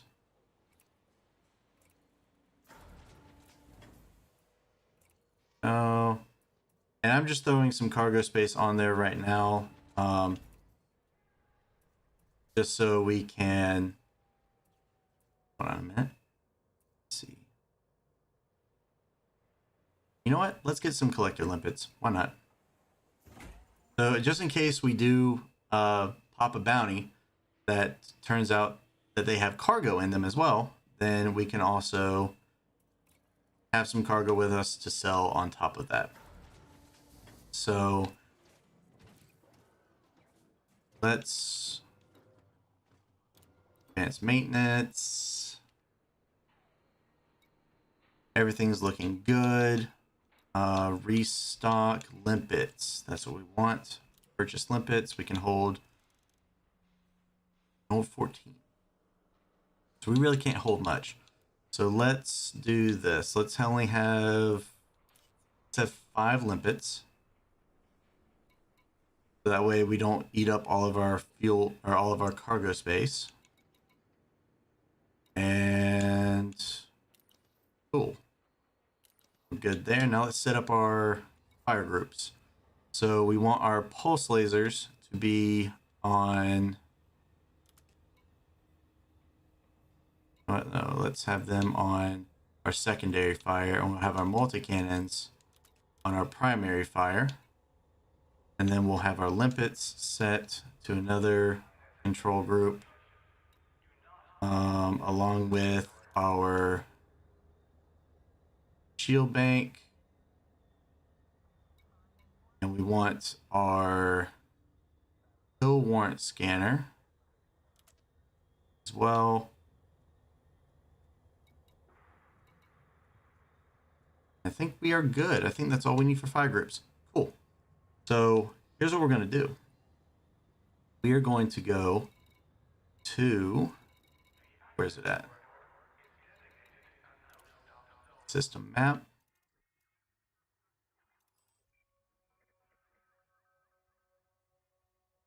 All right, it's unloading. Okay, so we're actually going to go to the main star in the system. So let's go ahead and launch. And here's why. So when ships fly into a new system, they always fly in at what's called a nav beacon. So that nav beacon is where we are going to sit for warrant scanning. Because as they fly in, we're going to scan them. And if they are wanted, we're going to see if we think we can take them. And if they're big, if they're a huge ship, probably not going to happen. But if they're a decent enough ship to where we feel confident we can take it, then we'll then hit them with a kill warrant scanner. So with the kill warrant scanner, that'll then tell us if they have any other bounties on top of what they have listed. And if they do, we take them out. Quite honestly, even if they don't, we'll probably still take them out just to claim the bounty.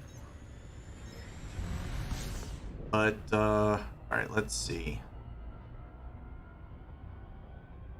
Where is the star? There it is. I see the light.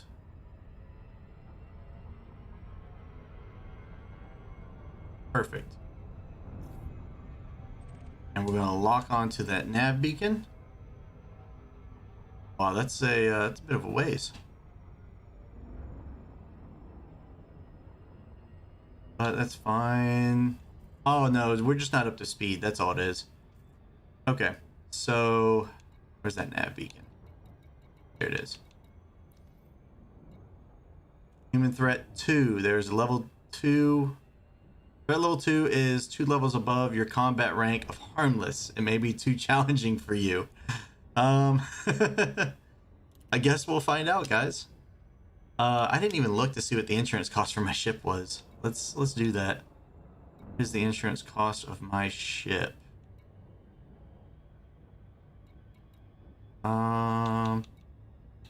That is not on here. Status. Okay, so my insurance cost is under 500,000. That's doable. So we are not taking many major financial risks here, and that's perfectly fine with me. We're getting ready to drop in now. So let's see.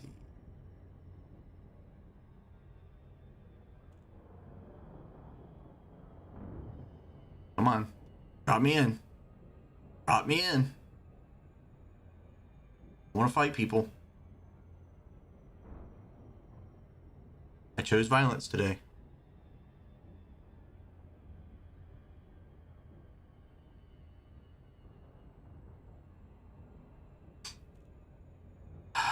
Come on.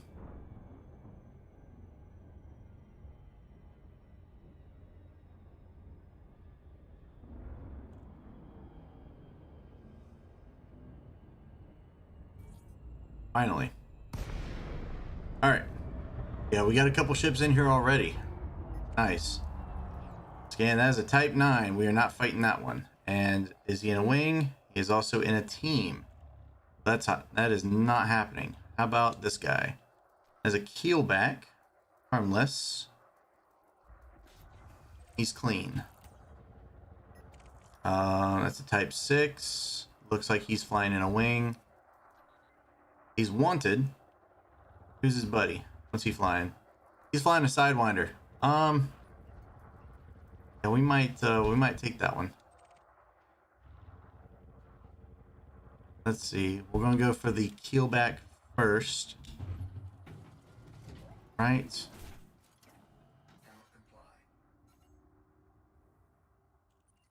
Nope. There we go.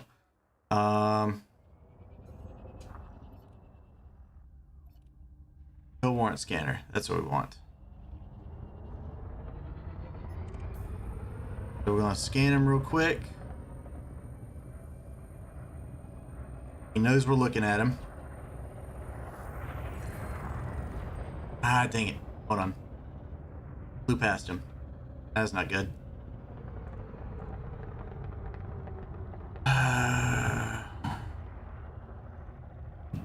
He knows we're looking at him, though.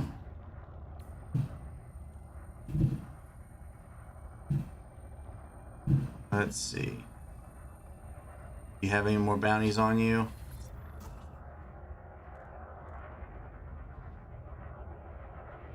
Looks like he does. All right, cool. So let's light him up.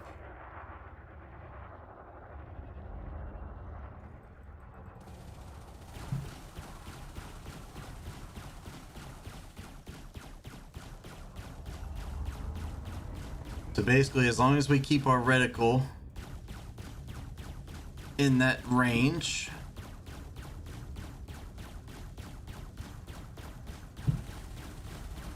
let's get a little more speed on him. There we go. Light him up.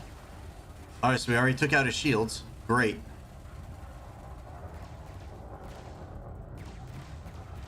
Reloading.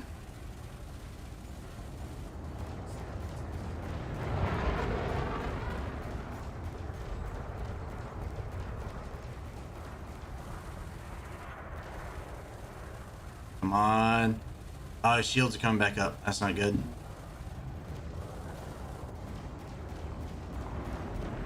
Come on.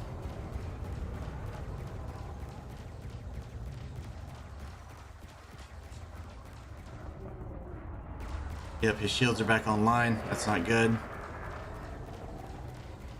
He's trying to get away. Come on.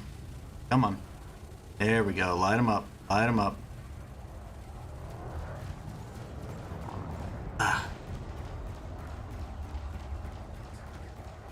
Yep, we got that Sidewinder. He's coming in, trying to get some damage on us, but he's nothing more than a tickle.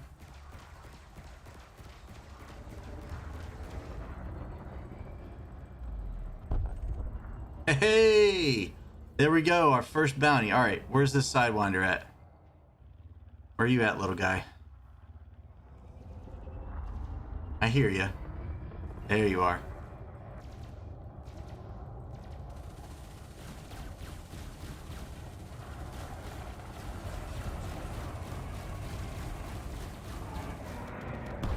Haha! Perfect! That was awesome. Alright, so we got our first bounties. Great. Alright, so we've got some... Oh, it's a damaged escape pod. Okay. Let's see.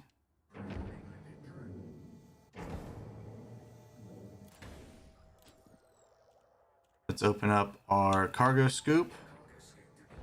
Our limpets are going to go and collect some stuff for us. So we got a cargo pod. Cool. Go ahead and collect that. That's some material. Let's see, is there anything else? Should be some more stuff. Oh, I think it's behind us.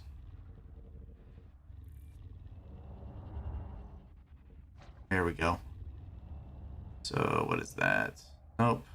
Not what we're looking for. That is a worn shield emitter.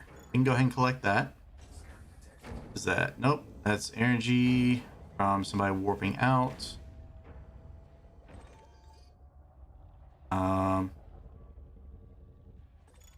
Also energy. Also energy. Also energy. Alright, what about this Sidewinder? What did he have? Nope. He didn't have anything on him. So, that's fine. It's fine. So, we're out of collector limpets. That's kind of a sadness. But, we are back to... Ah, come on. Put those away. Now we're back to scanning for more. And that's kind of how bounty hunting works. You basically, you kind of play the sit and wait game till you get somebody. Let's see, that's a Diamondback Explorer. He's clean. Right. Oh, we got something going on over there. What we got? Oh. Hold on.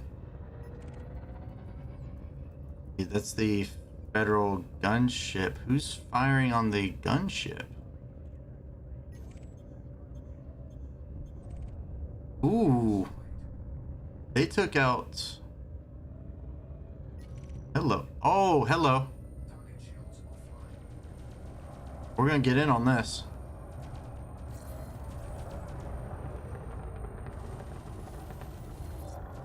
Alright, we got the kill warrant scan in. Cool. And we're gonna light them up. We're gonna get in on this bounty.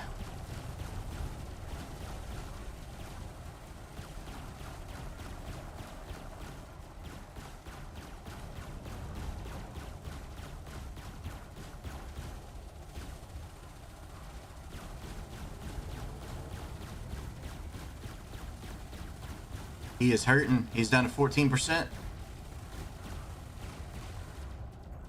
There he is. He's done. Whoa! 357. Hey! Alright.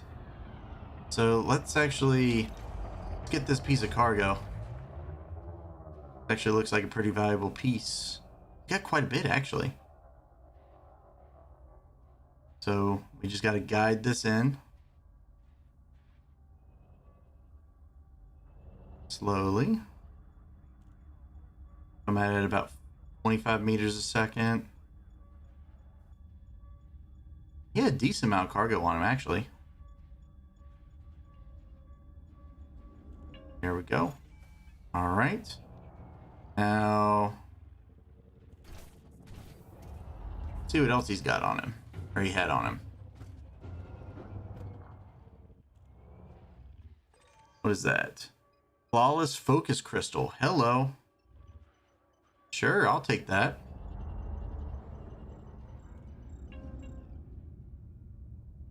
Oh, we came at it too fast. Alright. So actually, we haven't discovered one of those. So, that's nice. So not only are we going to get a valuable resource, but it's also something we haven't discovered before.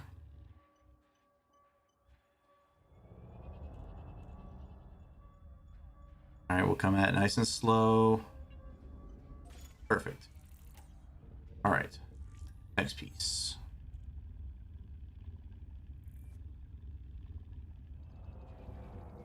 Ooh, we just about lost that one. That easy. Some chemical stuff. Right.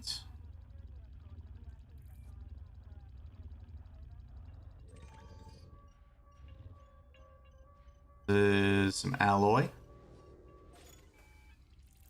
And then we've got one more. Should be right above us at this point.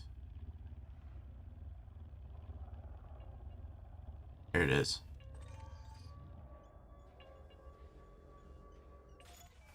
Cool. All right.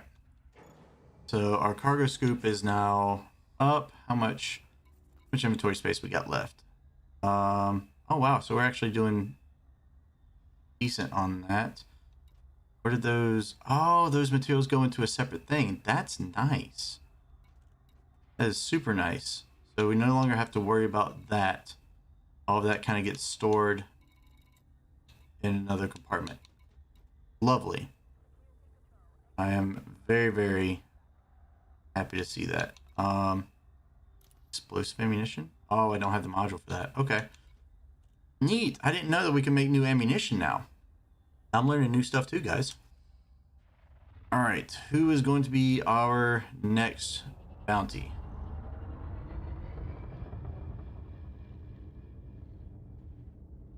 How about you? It's an eagle. Usually they've got something on them. No, he's clean. Wow. Okay. Normally eagles have some sort of bounty on them. Let's see, that's a python. We ain't fighting that thing. And yeah, we are not fighting him. However, who are these guys over here? It looks like a wing.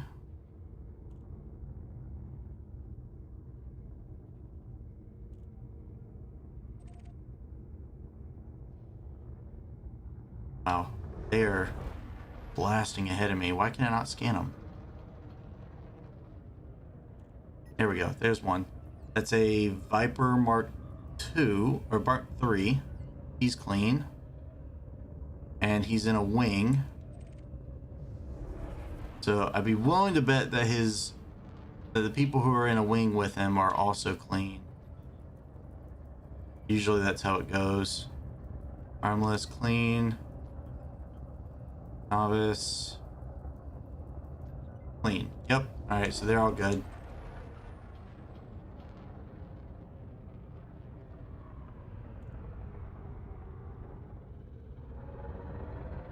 Who are you? Oh, you're a fertilance. You're deadly. You're clean, thank God. I did not want to fight you.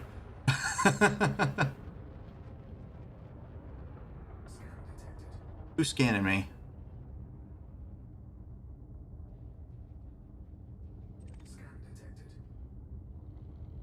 Somebody's scanning me. Oh, I hate to break it to you. I'm clean. It's the fertilance. Oh, we got a new wing coming in.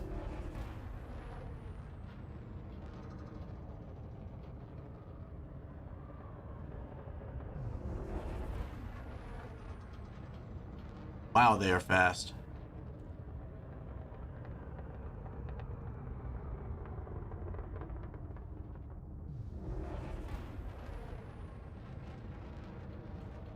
All right. Oh, that's no, that's not the it's not a new one. That's the ones we scanned earlier. Okay. We need to get some other ones in. On, cycle out. Yep, that's the same wing. Oh, we got somebody ahead. It's like a big ship too. What do we have here? That looks like another Type 9. Oh, it's ASP Scout. And he's clean. How about your buddies? Buddies clean too? Eagle. You know what? I'm gonna start scanning just because. You never know. Okay. Yeah, you never know. They might be clean in this system, but maybe not clean in another system.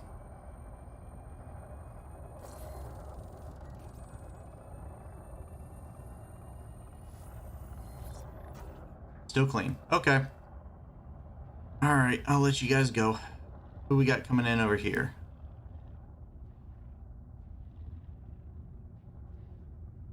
Is that the ship right there?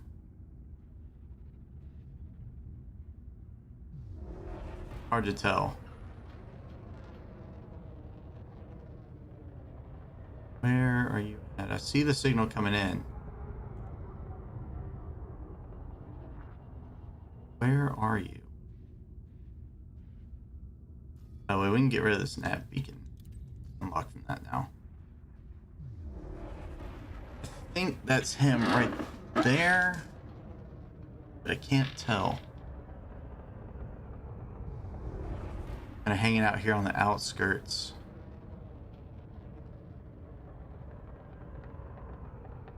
Yeah, that's him. Let's see. It's ASP Scout. Wanted.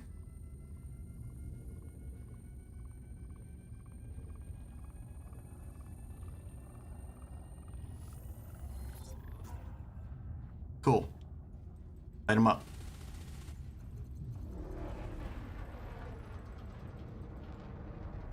Oh, damn it. He jumped. Dang it. That sucks. He was wanted too. All right. Ooh. Hello. Who are you?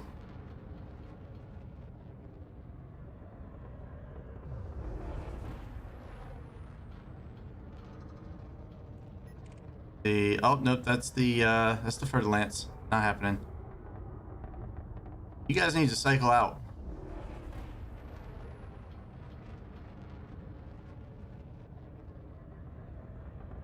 Okay, Fertilance went out.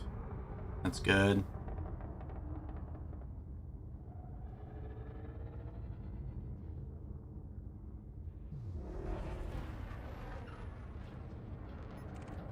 Ooh, got an eagle.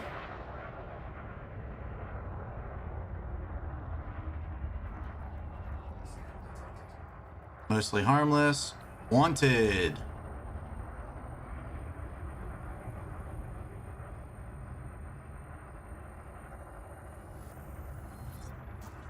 Cool. Now who's your buddy? Oh, I'm under attack. That's cute.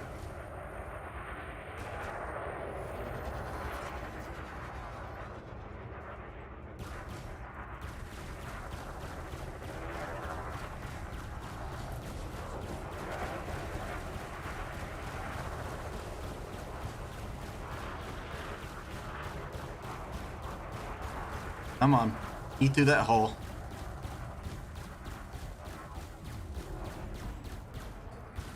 No, no, no. You're not getting away.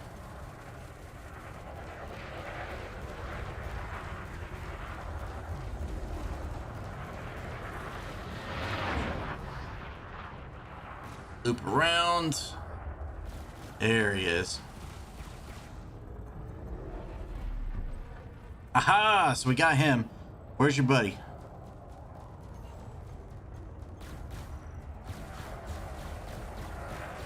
There we go. You thought. Nice try. All right. So he's got some materials on him. Oh wow. Got quite a bit of materials actually. So let's snatch these up before they get gone. Come on.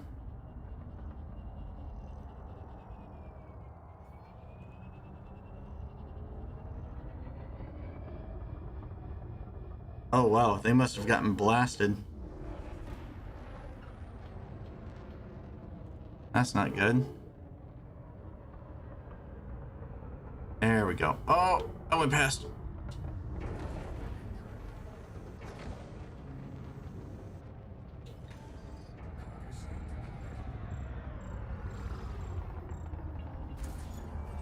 Right. Everything else is above us. Let's see. Let's see. I love limpets, but oh, that's a occupied escape pod. Okay. Yeah, we're gonna snatch that one up.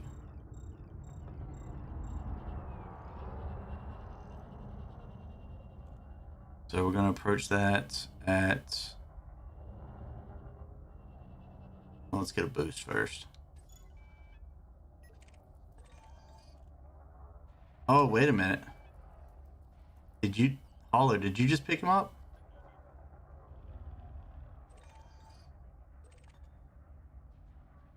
I think that Holler just picked up the escape pod. Well, darn. There goes what I was gonna do. I was gonna pick them up.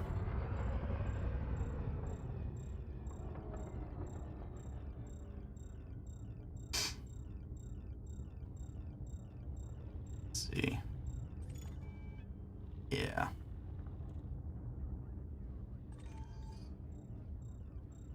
That's alright. We'll just collect this stuff. We'll get the occupied escape pod next time. Going way too fast. Okay. Flip around.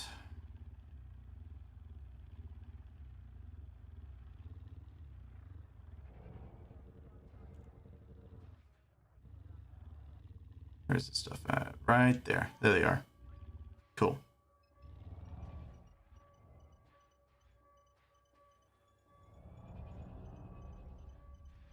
Does it?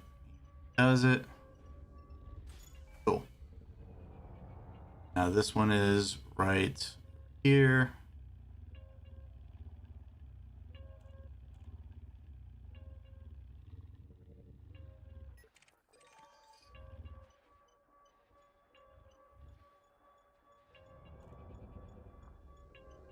And boom.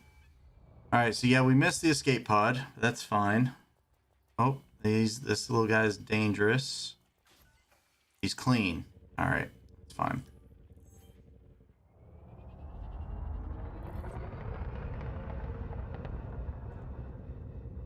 Oh, we got some fire. Let's see. That's a deadly viper who is clean. Who are they shooting at? Ooh, it's a crate.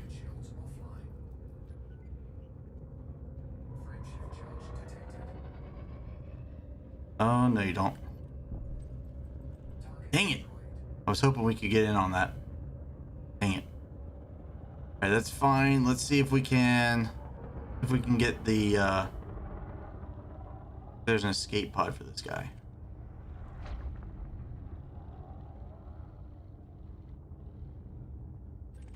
Nope, that's the nav beacon. There was no escape pod.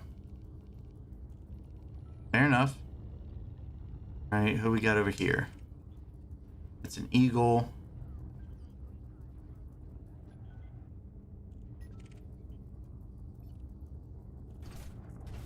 Dang it. They got out before I could scan them. Okay. How about this guy? Oh, he is a chieftain. I don't know about that one. God, he's clean. About this guy. It's another eagle. Master rank. Wanted. Okay.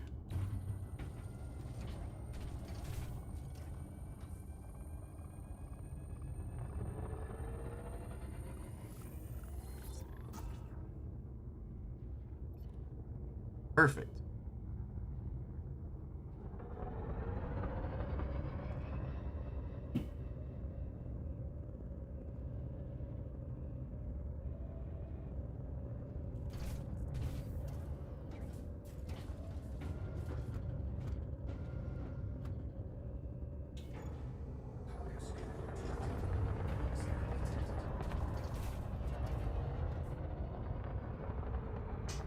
Come here, little eagle.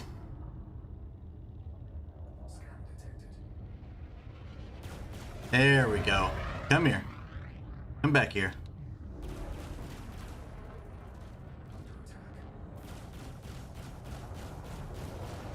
Ah, come on. Seriously?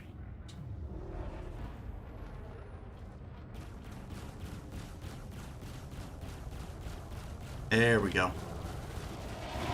Jeez. Yeah, this guy is pretty...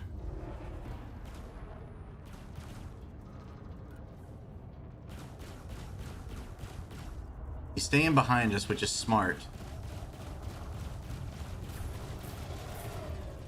Let's see. What can we target? Let's see. Let's target his... Hold on. Ah, crap. His shit.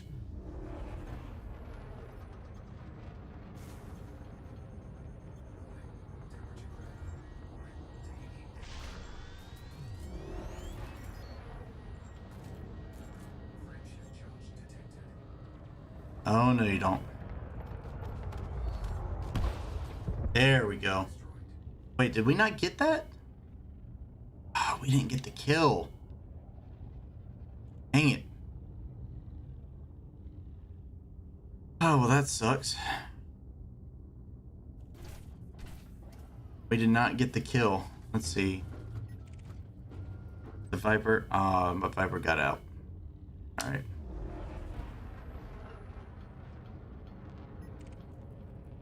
That's a Python. Clean. Oh, hello. Got a vulture. Kill warrant scan. Kill warrant scan. Come on, get it, get it, get it.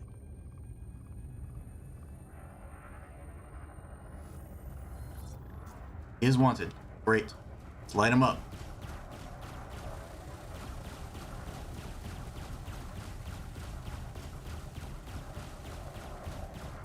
Dang, he's got some shields on him.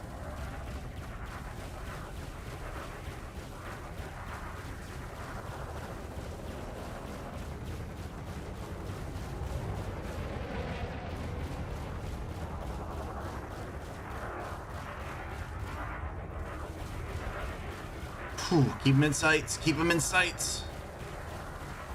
Alright, his shields are down.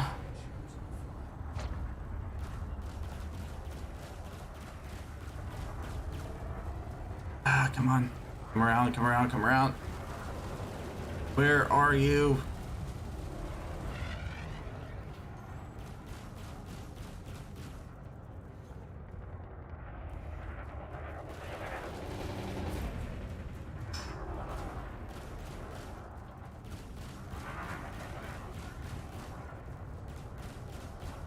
I feel like I'm just doing a bunch of circles.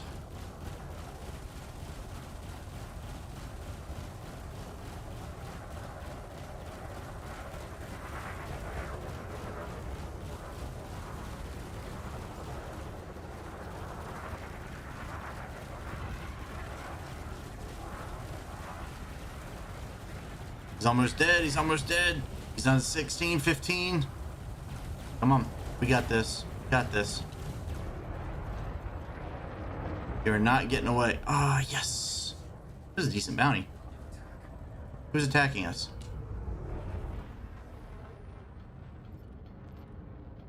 Have a warrant on you as well.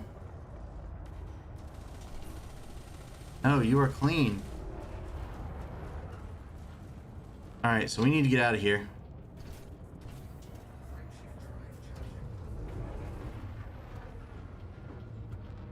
Because I think we accidentally hit somebody. I think that's what it was.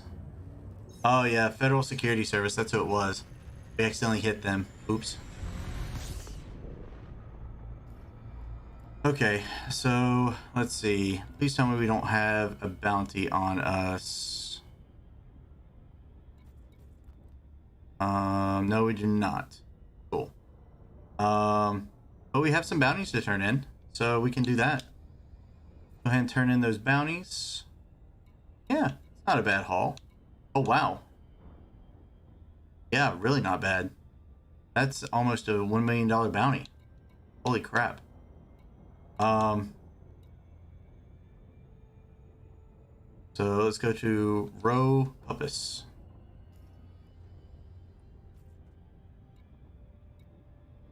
Where is that at?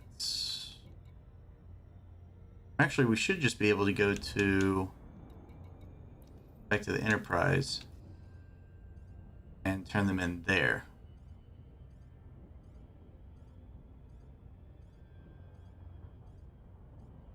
Let's go turn in our bounties. It's not a bad haul for a short little bounty outing.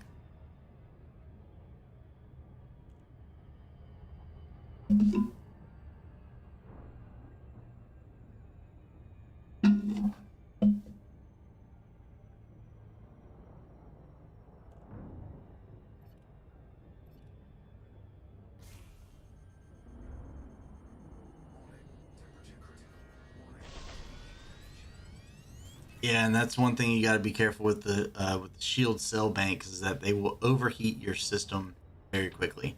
That's what happened to us earlier when we were getting that huge temperature warning spike during combat. I tried to use the shield cell bank and it overheated us and we took damage. So we are gonna have to do a little bit of repairs, but not much. For the most part, our shield's held up.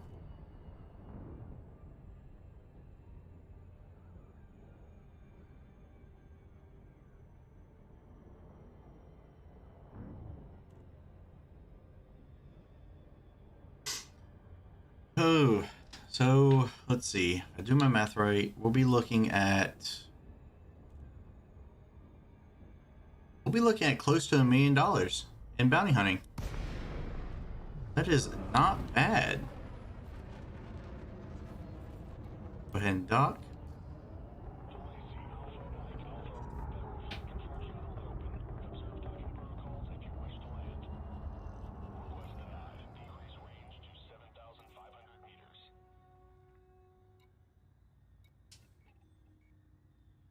Thargoid pulse neutralizer becomes available.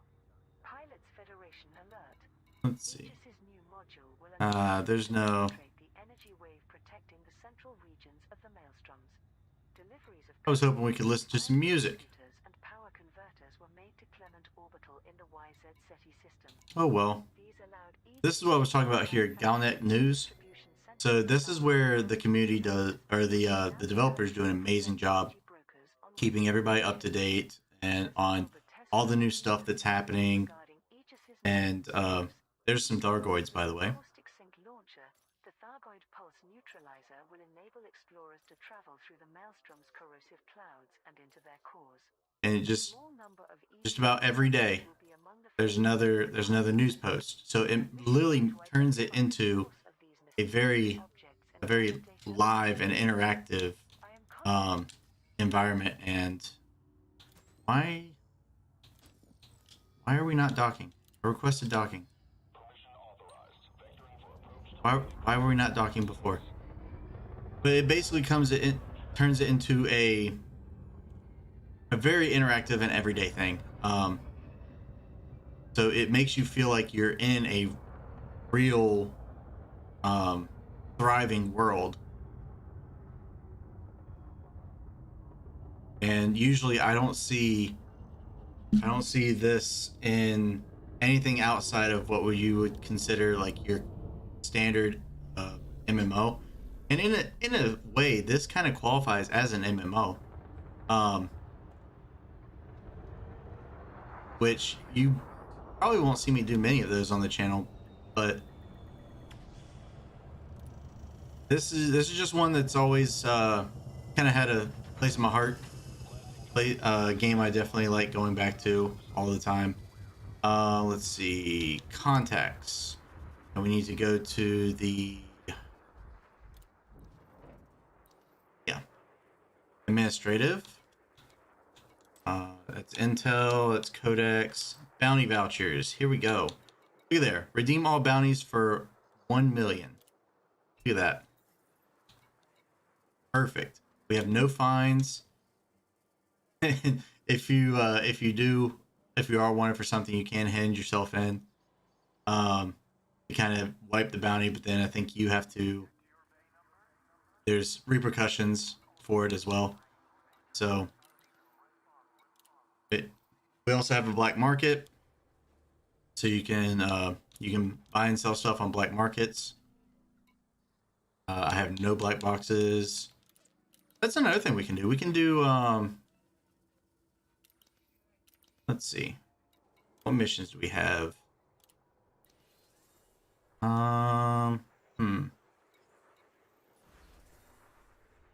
Transportation, secure information delivery. I want to do, let's see, where's that? Civil War black box salvage operation. That's a good one.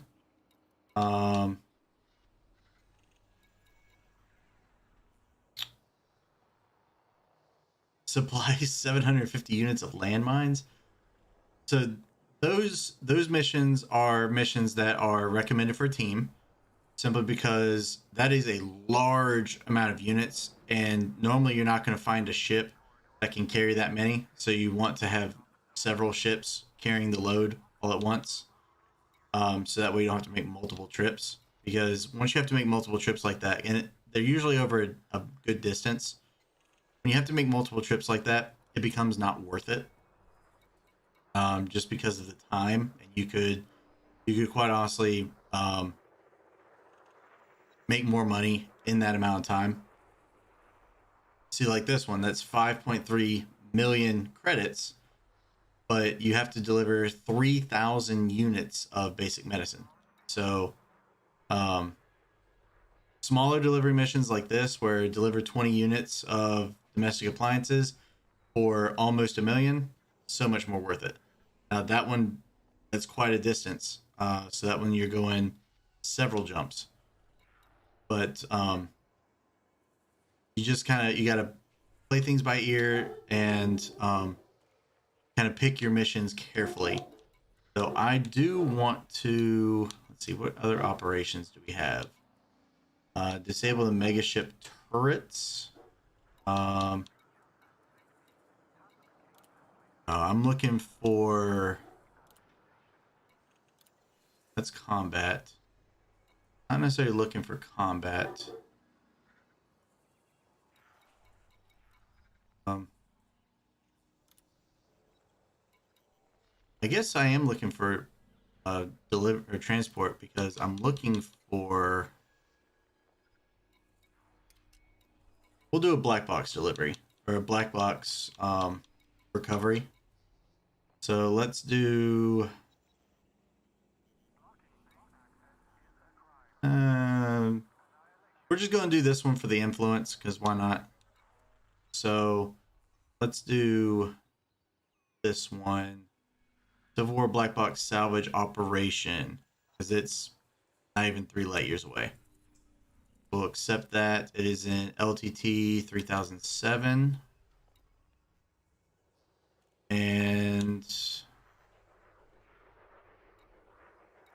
there anything else that's in LTT 3007?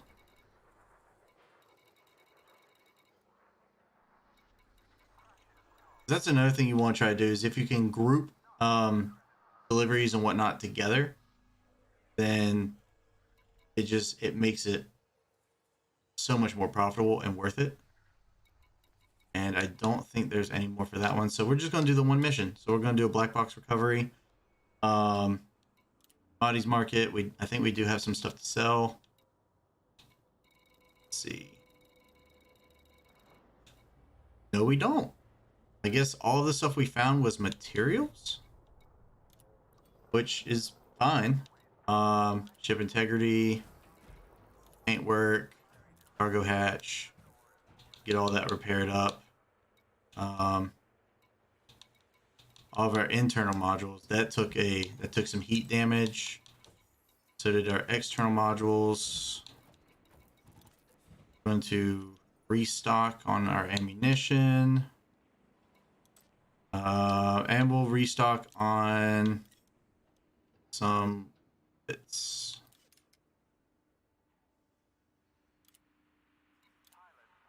There we go. And how are we doing on fuel? I forgot to check that while we were looking at that. We're doing all right. I'll just go ahead and top off. Why not? Let's see. So we are going right here. Cool. Lock the destination. Auto launch. Good to go.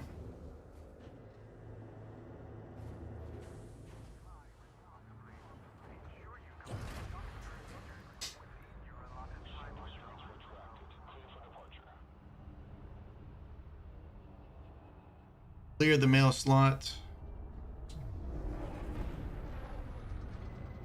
Cool.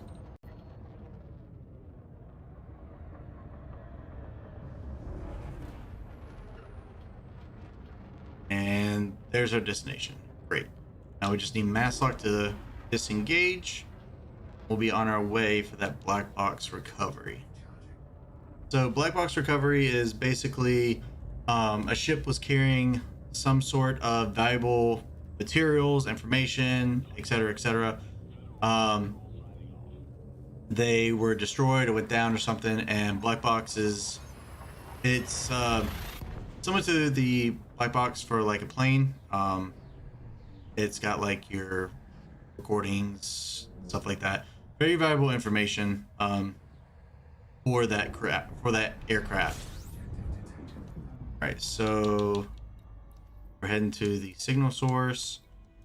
We'll go ahead and super cruise assist, because why not? And thankfully, it is actually pretty close. We're not going far.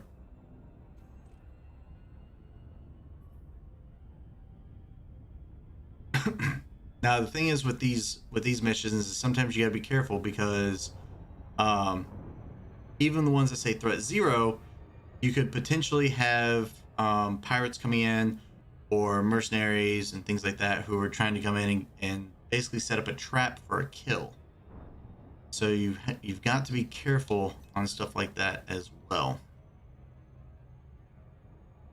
So usually when I do these, I want to go in with a combat ship just in case something does happen. You don't want to be walking in with your pants down. Just speed on up.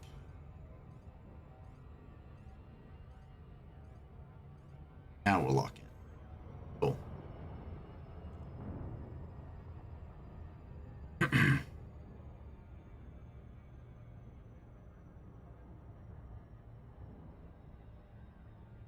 At least that way, when you're going in, you can be prepared for anything and not have to worry about going in with a ship that is for nothing but recovery.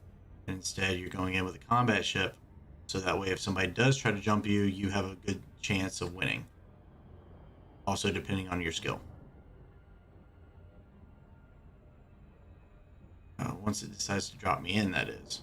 Now see, seeing a lot of other ships nearby, so that's another reason why it kind of worries me. When you start seeing a lot of ships hanging around like that, especially around a black box, it sometimes means that somebody is waiting to lock in a trap. So here we go. That's the canister.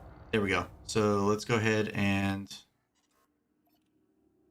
get our limpet in, collect.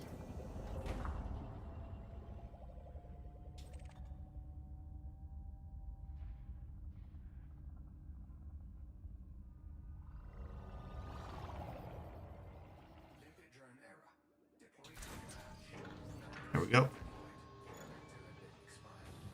We'll go ahead and get. All right, mission message. Excellent work, Commander. Amarok, we'll bring the salvage back to us in this raw system, and we'll transfer payment. Cool.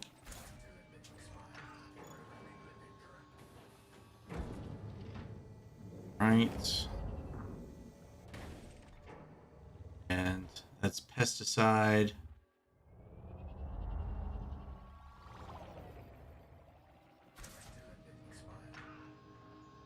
All right, so we're out of limpets. That's a sadness. Limpets are so useful.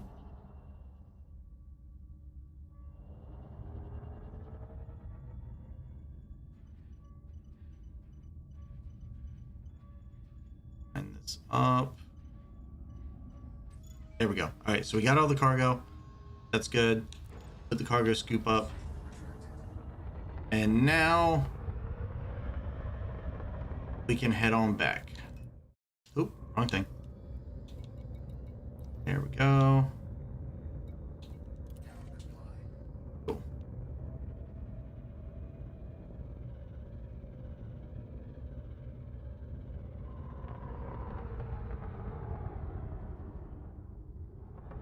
All right. And hyperdrive. Oh, hard points are deployed. That'll do it.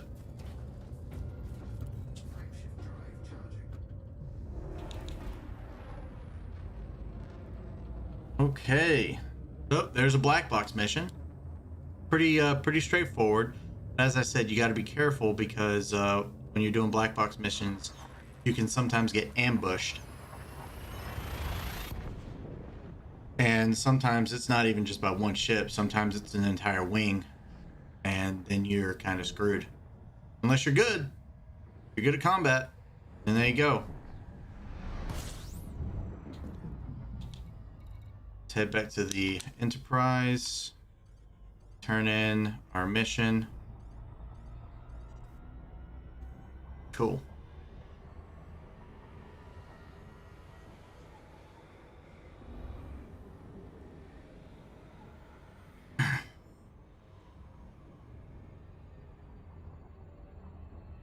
I think what I'm gonna start going toward is I'm gonna start building up some money, and I'm gonna start looking into some other stuff so that way I can show you guys a couple more things. I'll get more familiar with some of the other new systems as well. But we are definitely gonna keep that steady grind toward that defender. I will do some off camera work so that way you guys aren't just sitting here watching me grind and grind and grind and grind. But I think eventually we'll get there. I do want to show you guys the mining procedures. Mining can actually be pretty cool and pretty fun. So definitely want to be able to show you guys that. And we'll get there eventually. But mining, if you want to be safe while mining, it takes quite a bit of money in preparation because you'll sit there and mine a bunch of like void opals and stuff like that, stuff that are really valuable, and then pirates will just sit in the background waiting for you to build a full cargo. Come in, they'll light you up. Once they light you up and you can't defend yourself, there it is, and then they get all the void opals that you've worked hours and hours for. So it's kind of messed up, but it is what it is. There are people out there who will take the opportunity to do that, and if you're not properly prepared, you're basically walking right in for them to take that opportunity against you. So you got to go in with You gotta go in with knowledge and preparation, and also having a ship that is capable of getting a decent enough haul where it's going to be worth it to go out there. Because there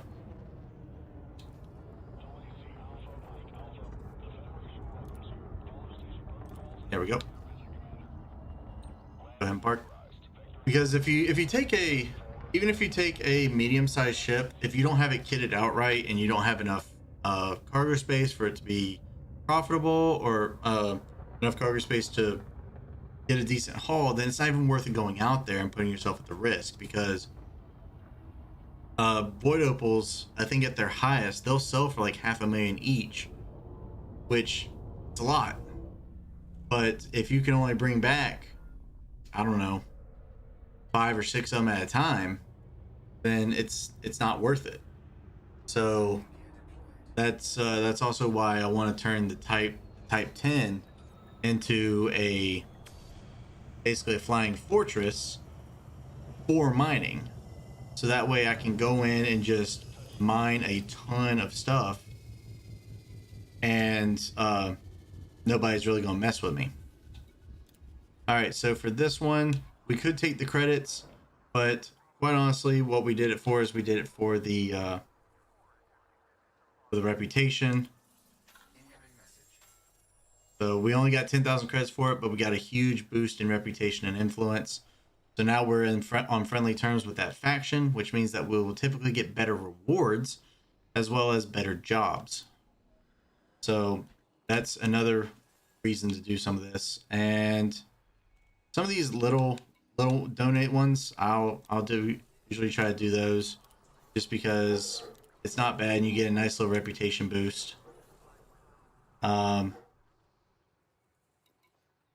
And you know what, I'll do one of these as well, just so we can quickly build the reputation with the Federation. Yep, we'll donate that. That's fine. Get a nice reputation reward. Fine by me. Friendly terms. Cool.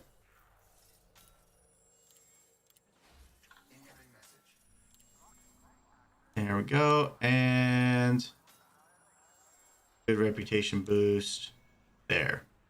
Cool. And that didn't hurt our wallets too bad. So I think we'll live. But I think I'm gonna wrap this up here, guys. Hope you guys enjoyed. I know it was pretty laid back.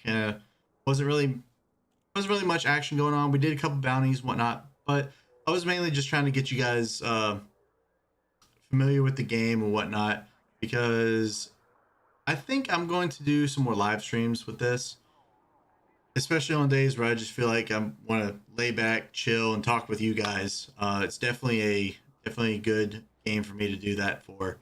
But I enjoy it. I hope you guys want to take a look at it for yourself. And if you guys do end up playing it and you want to form a wing, I'm all for that. I'm all for joining up with other people. I can get some people in. I can get a ship with some multi-crew.